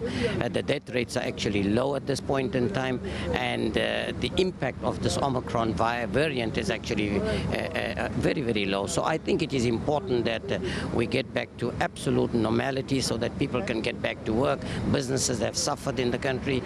The economy is still, negatively impacted as a result of COVID-19. And I think the sooner we get back to normality in South Africa, the better it is going to be for the economy. Mr. Imam, thank you so much for your time. Let me also just take this conversation here to Reverend Kenneth Misha, which we spoke to earlier on. That day you heard the speech there by the President.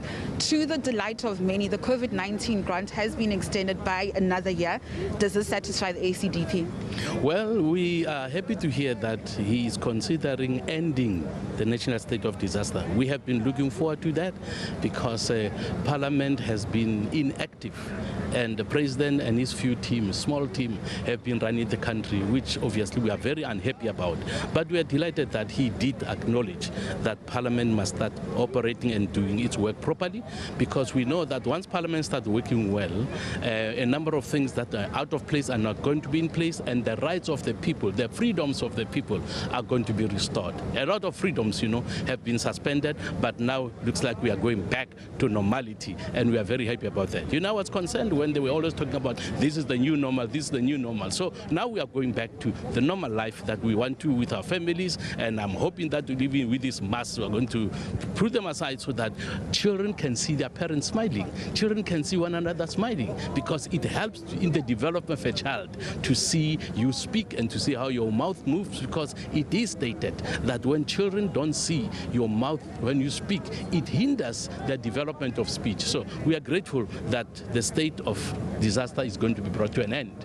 Mr. Misha, there were also talks towards the end of his speech. The president had said that there are talks with the judiciary to actually establish special courtrooms to deal with state capture and corruption.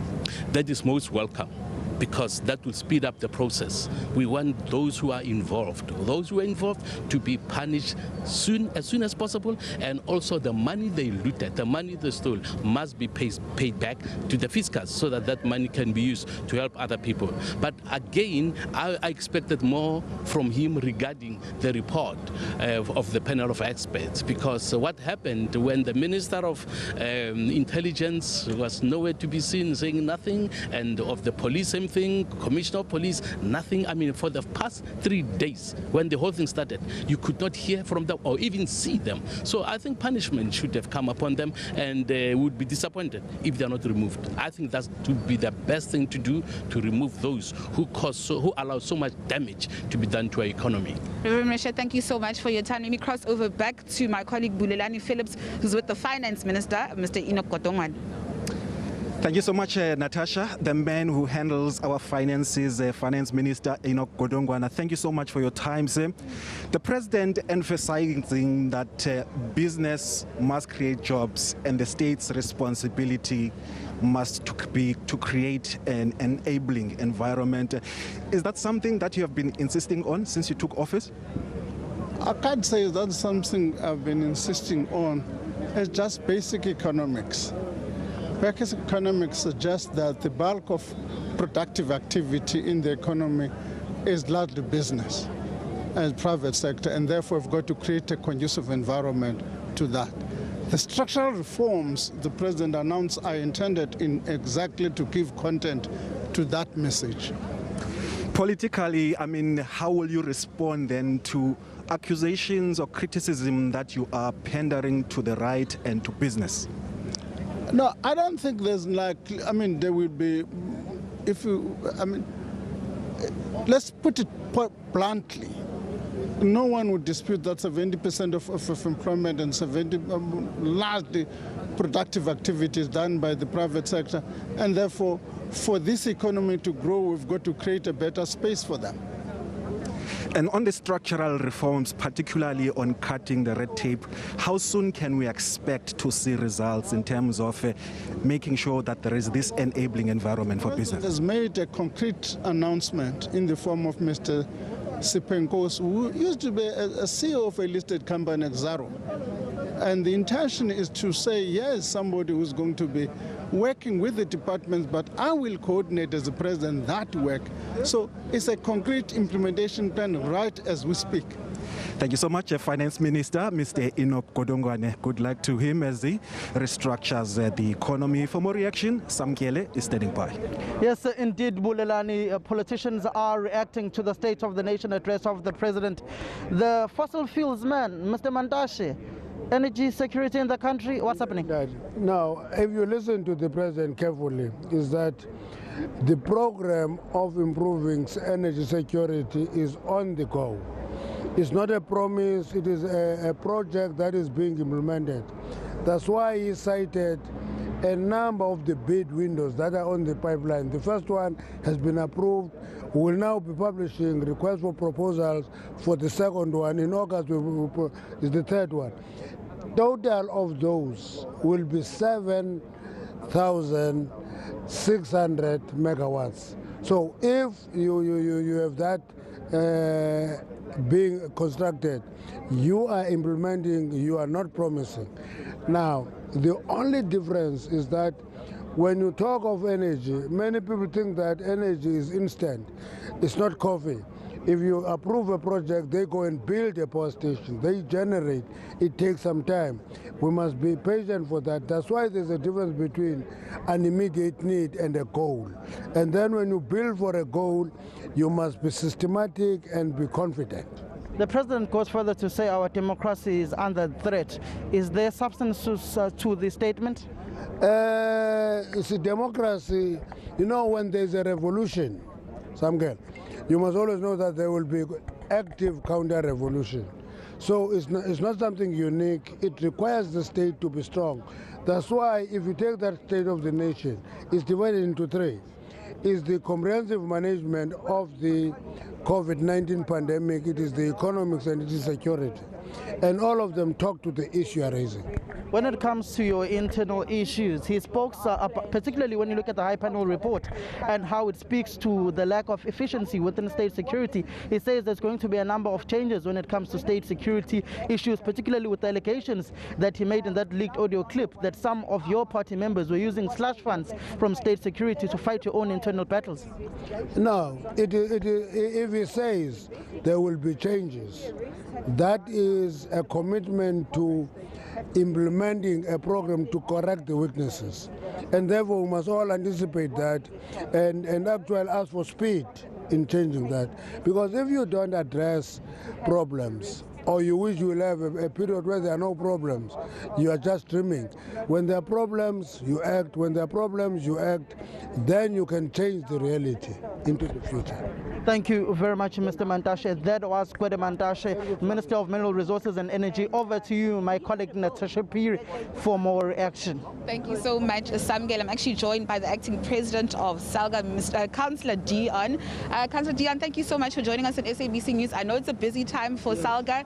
You had your provincial conferences. You're now gearing up for your national conference where new leadership will be elected. As you know, that the minister now is no more at SALGA. She's now, the deputy minister of COGTA.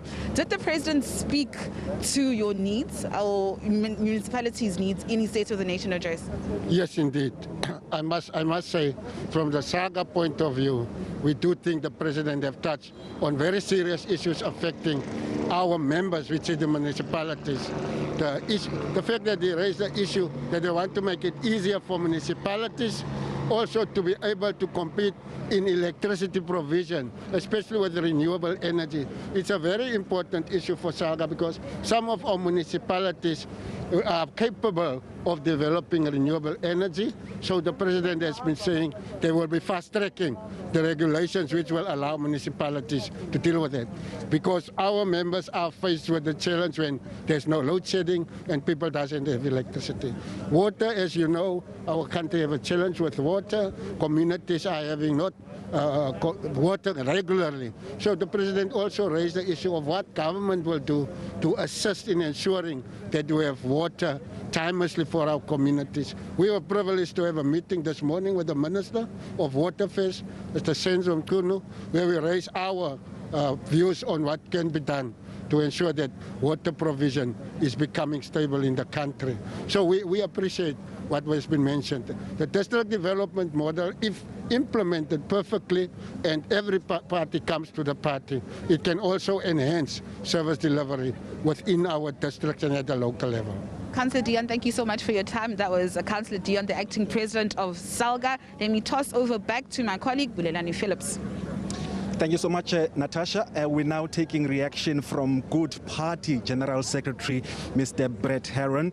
I know your party is quite involved in community development. The announcement that the 350 Rand grant for social distress will be extended by another year, and government also committing that over the next 100 days they will be coming with a comprehensive social security reforms.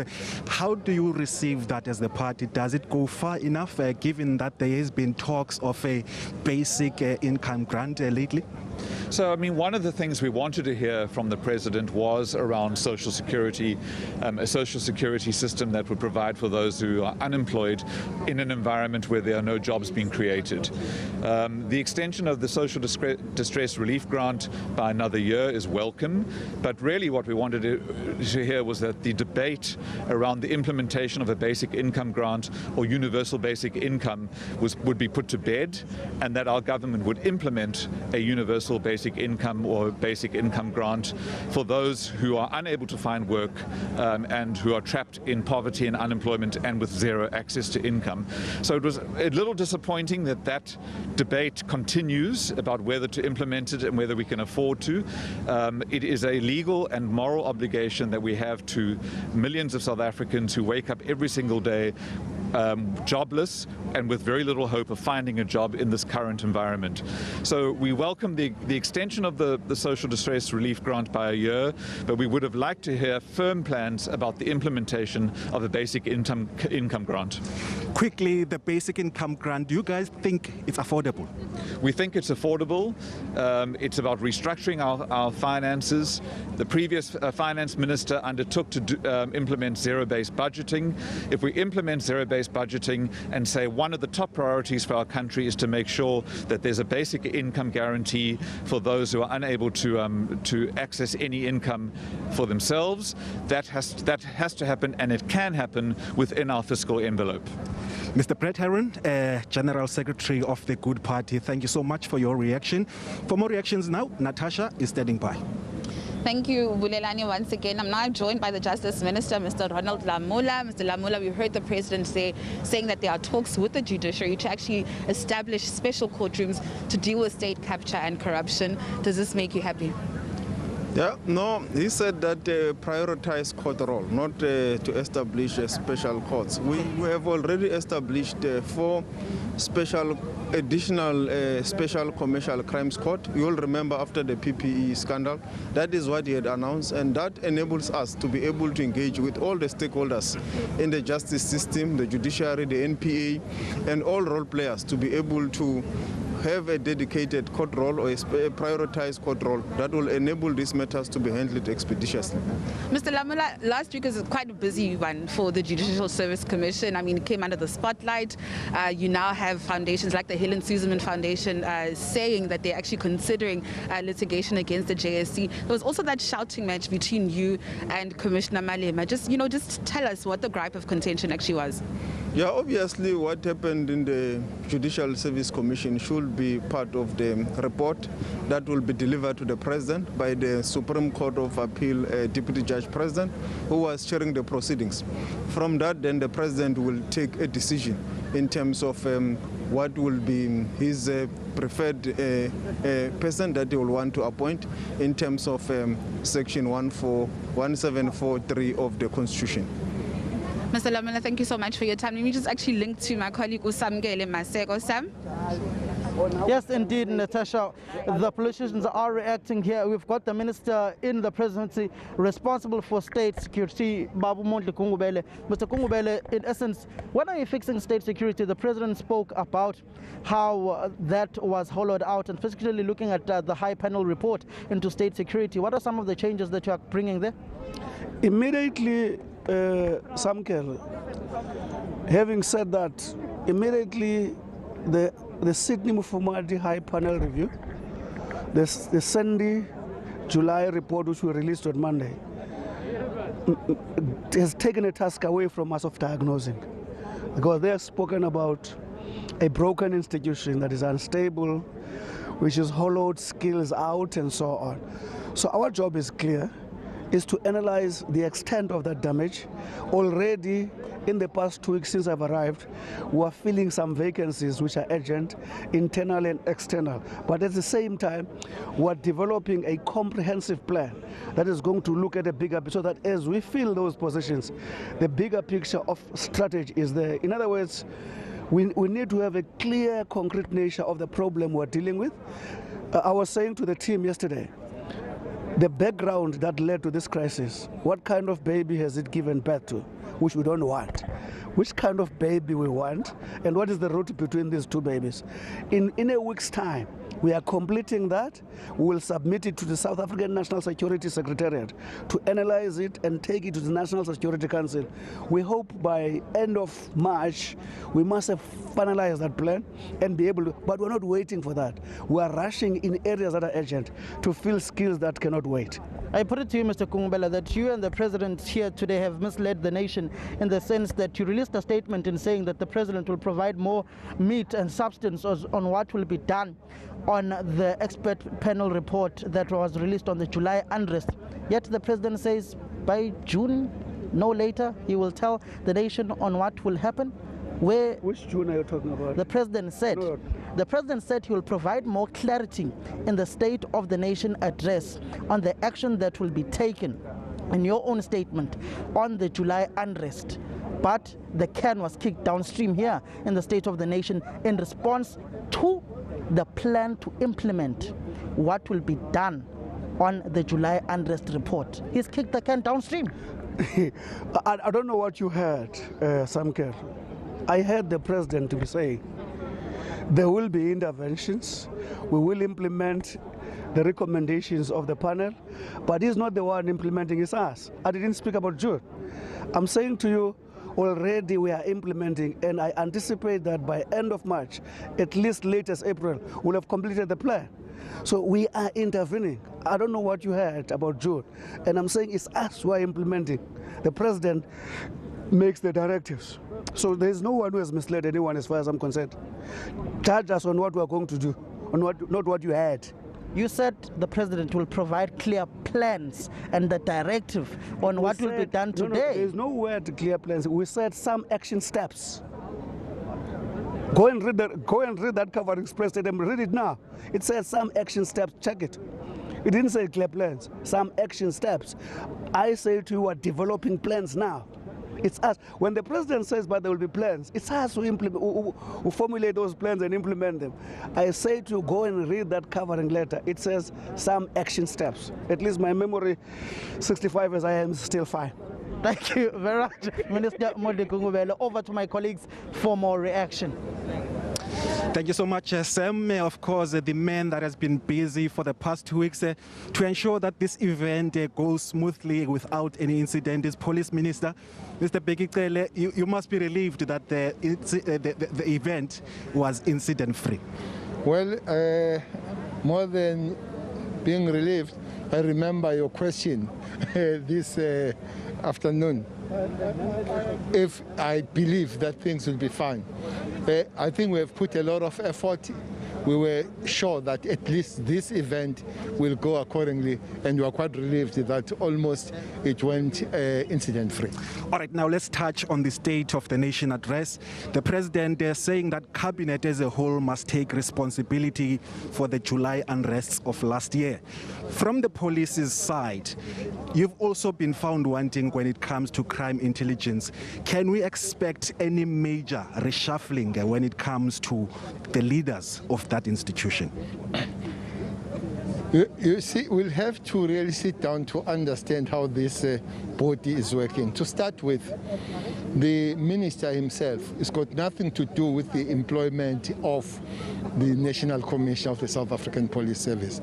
That is the prerogative of the President. From an oversight point of view? Let me go on with the story. The second one, all these operators are employed by the National Commission of the South African Police without the minister. So those 6 top officials of the crime intelligence, if you can be told, you'll see there was a lot of correspondence between the minister himself and the National Commissioner saying this can't happen, is wrong. You keep those people there, and if there is any issue with them, deal with that issue quickly. So President here talk about the operational heads. So it must be made on that one. Indeed, it's an oversight, as you correct, but anything that I detect and anything that I'm unhappy about it when it comes to the National Commissioner, it goes to the President. Hence, there have been the correspondence between me and the President about the issues that I've raised. But those issues are between me and the President, so I leave them in that understanding. Do you want General Kehlas Tolle to go? I want the general, I want the National Commissioner that will work together in a full understanding that our job is not the alignment to the factions, as there's been a call of that, but the person that when it comes to the crime intelligence, we are together, we are working in unison, both physically and mentally, and both in understanding that our first prize is to deal with the crime rather than any other thing. Lastly and quickly, Minister, are you working together? That's the question. Well, up to this point, especially on the latter part of our, even today, he's not here. I was moving around the laboratories, he's not there. Most of the time I find myself working with the deputies. Maybe that question you'll ask him, why most of the time the minister will work with the deputies rather than the man himself. Police Minister, Mr. Begicele, thank you so much for your time. Of course, just highlighting some of the challenges within his department. For more reaction, Natasha, standing by. Thank you, Bulelani. I'm now joined by the leader of Al Jamaa, Mr. Hanif Hendricks. Mr. Hendricks, we know the July unrest report says that government must take responsibility. You heard the president there in his SONA speech saying that this is indeed a responsibility government actually accepts and takes responsibility of. And he also said that he will be soon announcing leadership changes in the security cluster. Is this enough or not? Look, it's a good start, but not enough, because the report fingered the executive, in other words, the cabinet. It fingered our security forces. They don't make the cut. The country is not safe. It is so not safe that the president himself came to check out the security at the City Hall. He's got no confidence in the security forces. He's now put the security responsibility in his presidency.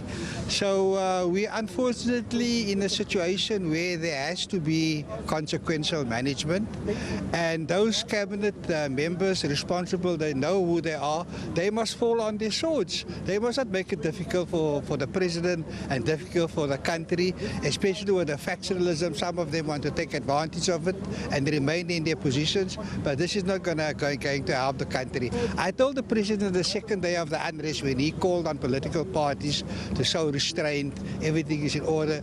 We told him, you're living in a fool's paradise. Instead of restraint, you should show a force. And the report has vindicated Al Jamaa that we did warn the president. We lost 300 lives.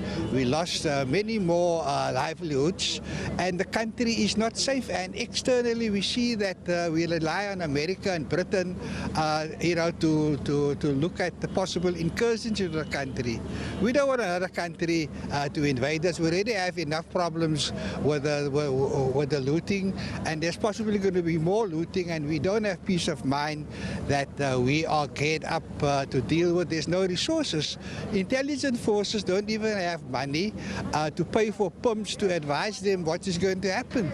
That is the basis of any intelligence. You get information from the communities and you pay them. They didn't have money to buy them a bottle of orange juice. So it is really sad, but the NEC of the ANC on the eve of SONA came to Al Jamaa and asked them if we will stand with the president. So we said yes, we will listen to SONA, the plans and the programs, and we're very excited to say that we stand with the president, that we like his plans, that we will support the programs. We've already assisted with regard to the water shedding and day zeros we have in many villages in the Eastern Cape. Tomorrow we're going to help the Deputy Minister in allocating 10,000 grants for small businesses for startup.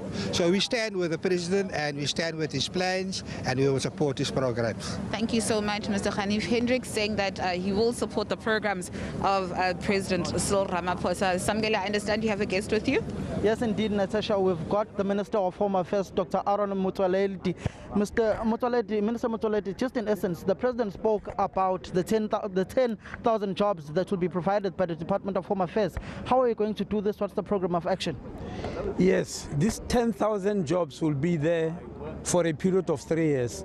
This is for unemployed youth who have qualified in the field of IT, I mean to say, information technology, because these young people are going to do something which is very big for the economy.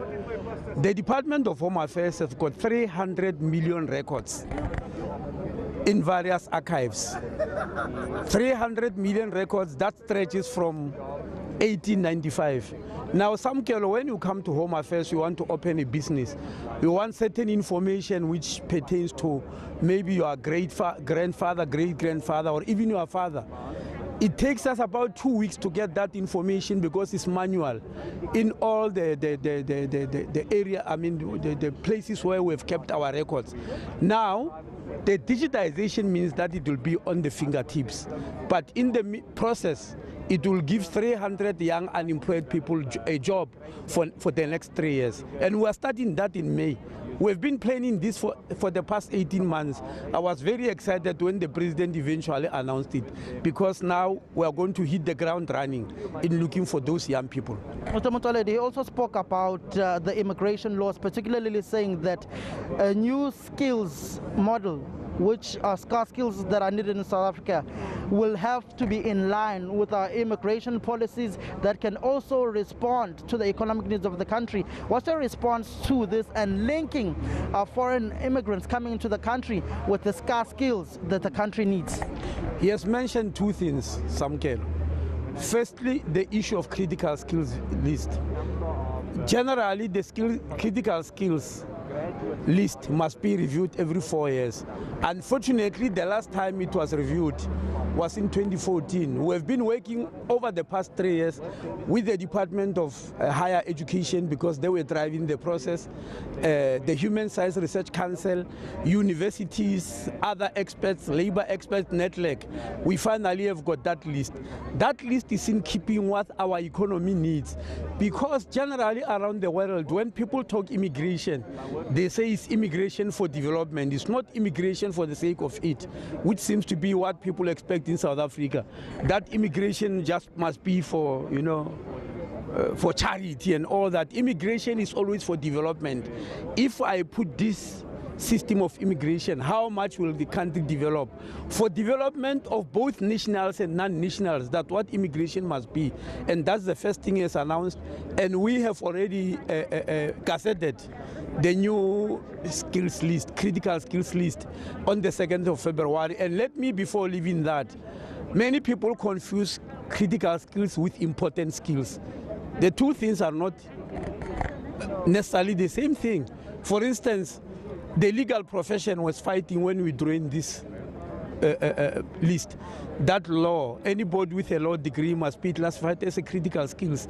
I'm giving that as an example because the legal profession is very important in our country. If you saw what happened when the judges were being interviewed, that's the legal profession. But it's not a critical skills, because critical skill doesn't need important. It means the skills in which you have got a shortage of people. That's what critical skills means. You look and say, look, if I'm short of a plumber, yes, that's a critical skill if there are no plumbers in South Africa. But if I don't have a shortage of lawyers, that's not a critical skill, important as it is. So I just wanted to clarify that. The second thing the president mentioned is about visas. There are lots of countries that come to South Africa visa-free. The whole of Western Europe, the whole of the US, the whole of SADC. But there are other countries like China, India, and Nigeria. The three of them constitute 1/3 of the world population. They need visas to come to South Africa. So to simplify it, we have piloted the issue of e-visas.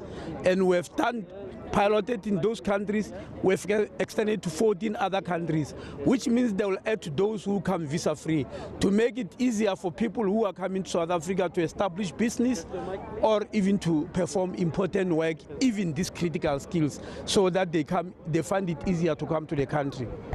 Thank you very much, Minister Aaron Motsoaledi, who's the Minister of Home Affairs.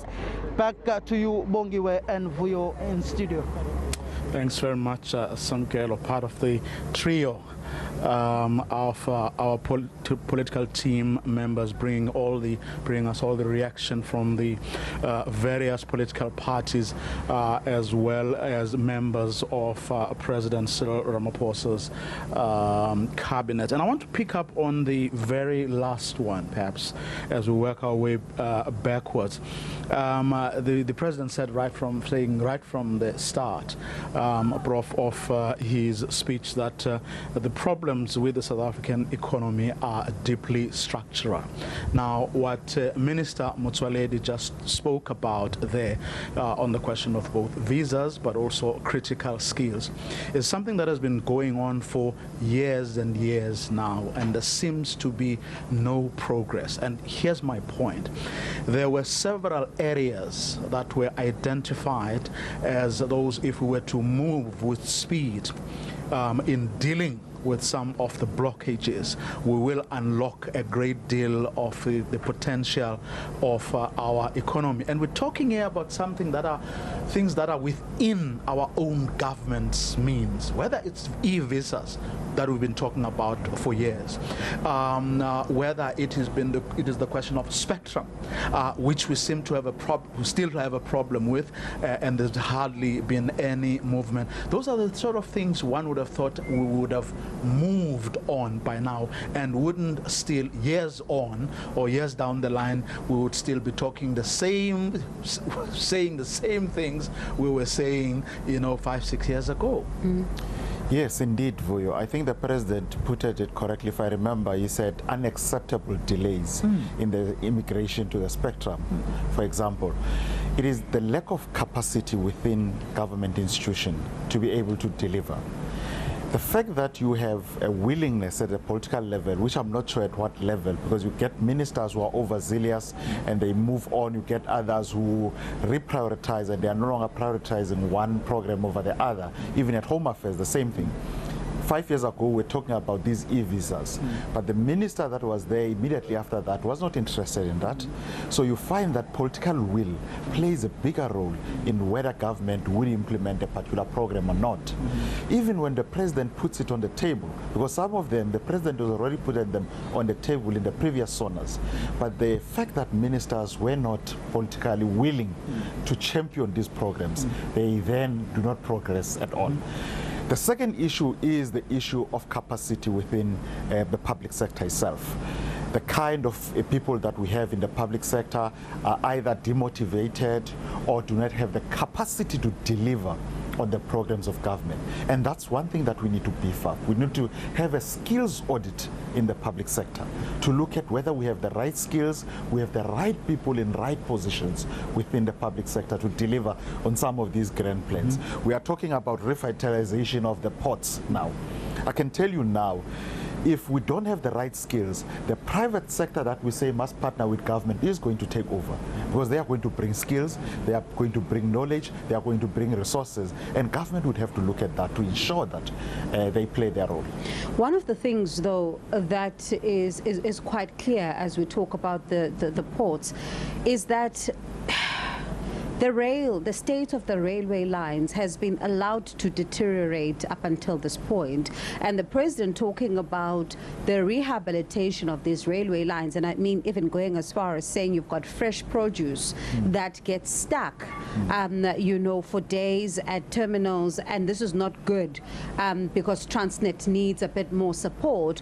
But it also begs the question, looking at what we've seen happening in our parastatals that are responsible for the railway lines, it has been one of those that is unfortunately a disappointment, because the deterioration did not happen overnight. Yes, it is indeed a safe state. If you talk about our rail infrastructure, I mean, we are going one step forward and three steps backwards. So we invest in the infrastructure, we then do not maintain that infrastructure. We actually lose that investment, and that is very sad. And I have not heard the president. He said we need to revitalize that sector, but as to specifically what we need to do, especially in the rail sector, it was not very clear for me. And I don't think even Transnet is clear about where they want to go. In fact, it is not very clear where they want to go, whether they want to revitalize the local structures that they have, or whether they want to attract more investment, more private public investment in that sector, which would make sense in the short term to do that. So I'm not really sure. Okay, and I think that's where we are going to leave it from our makeshift studio here just outside the Cape Town City Hall, where this year's State of the Nation address was held for reasons, of course, we all know, following that fire that started on the 2nd of January and gutted down most of the Parliament's precinct. From me, Vuyo Mvoko. And me, Bongi Wezwane. We are, of course, signing out, Vuyo, and throwing to our colleagues who have done a sterling job on the ground. Samgele Masego, Bulelani Philip, as well as Natasha Piri. From us, good night. Well, indeed, the State of the Nation address has come and gone. Promises have been made. Whether they'll be lived and kept up to, South Africans will judge. We were here last year, the year before. Dreams were told and sold. Nothing happened. Well, thank you so much, Samgelo. We've been out here, colleagues, from early in the morning, covering the State of the Nation address. Not only that, the glitz and the glam of the red carpet, where they hit, where they miss. But Bulelani, what are your main takeaway points from the President's State of the Nation address? Well, look, colleagues, I mean, there's been a lot of takeaway points for me, but I think the biggest one that will have an impact to a lot of poor South Africans is the extension of this 350 social distress grant. I think it will go a long way in terms of assisting government, in terms of alleviating poverty. But at the same time, I think it must be a welcome move that the President has committed himself to this comprehensive social security reform.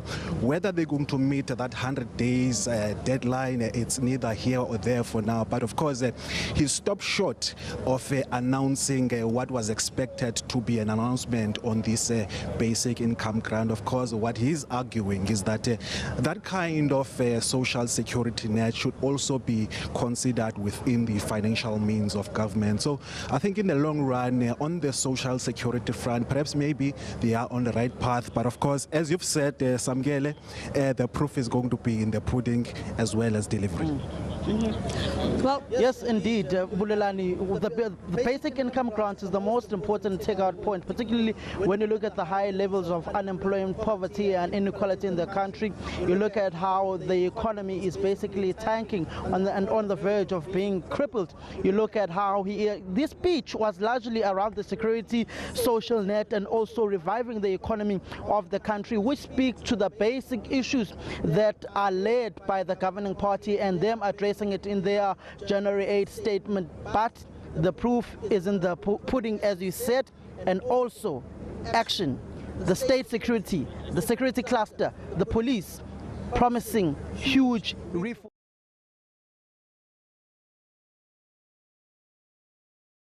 Going to happen. Yeah, I can see that. From us here in Cape Town, outside the Cape Town City Hall, my name is Bulelani Philip. My name is Natasha Piri, and thank you so much for letting us into your household.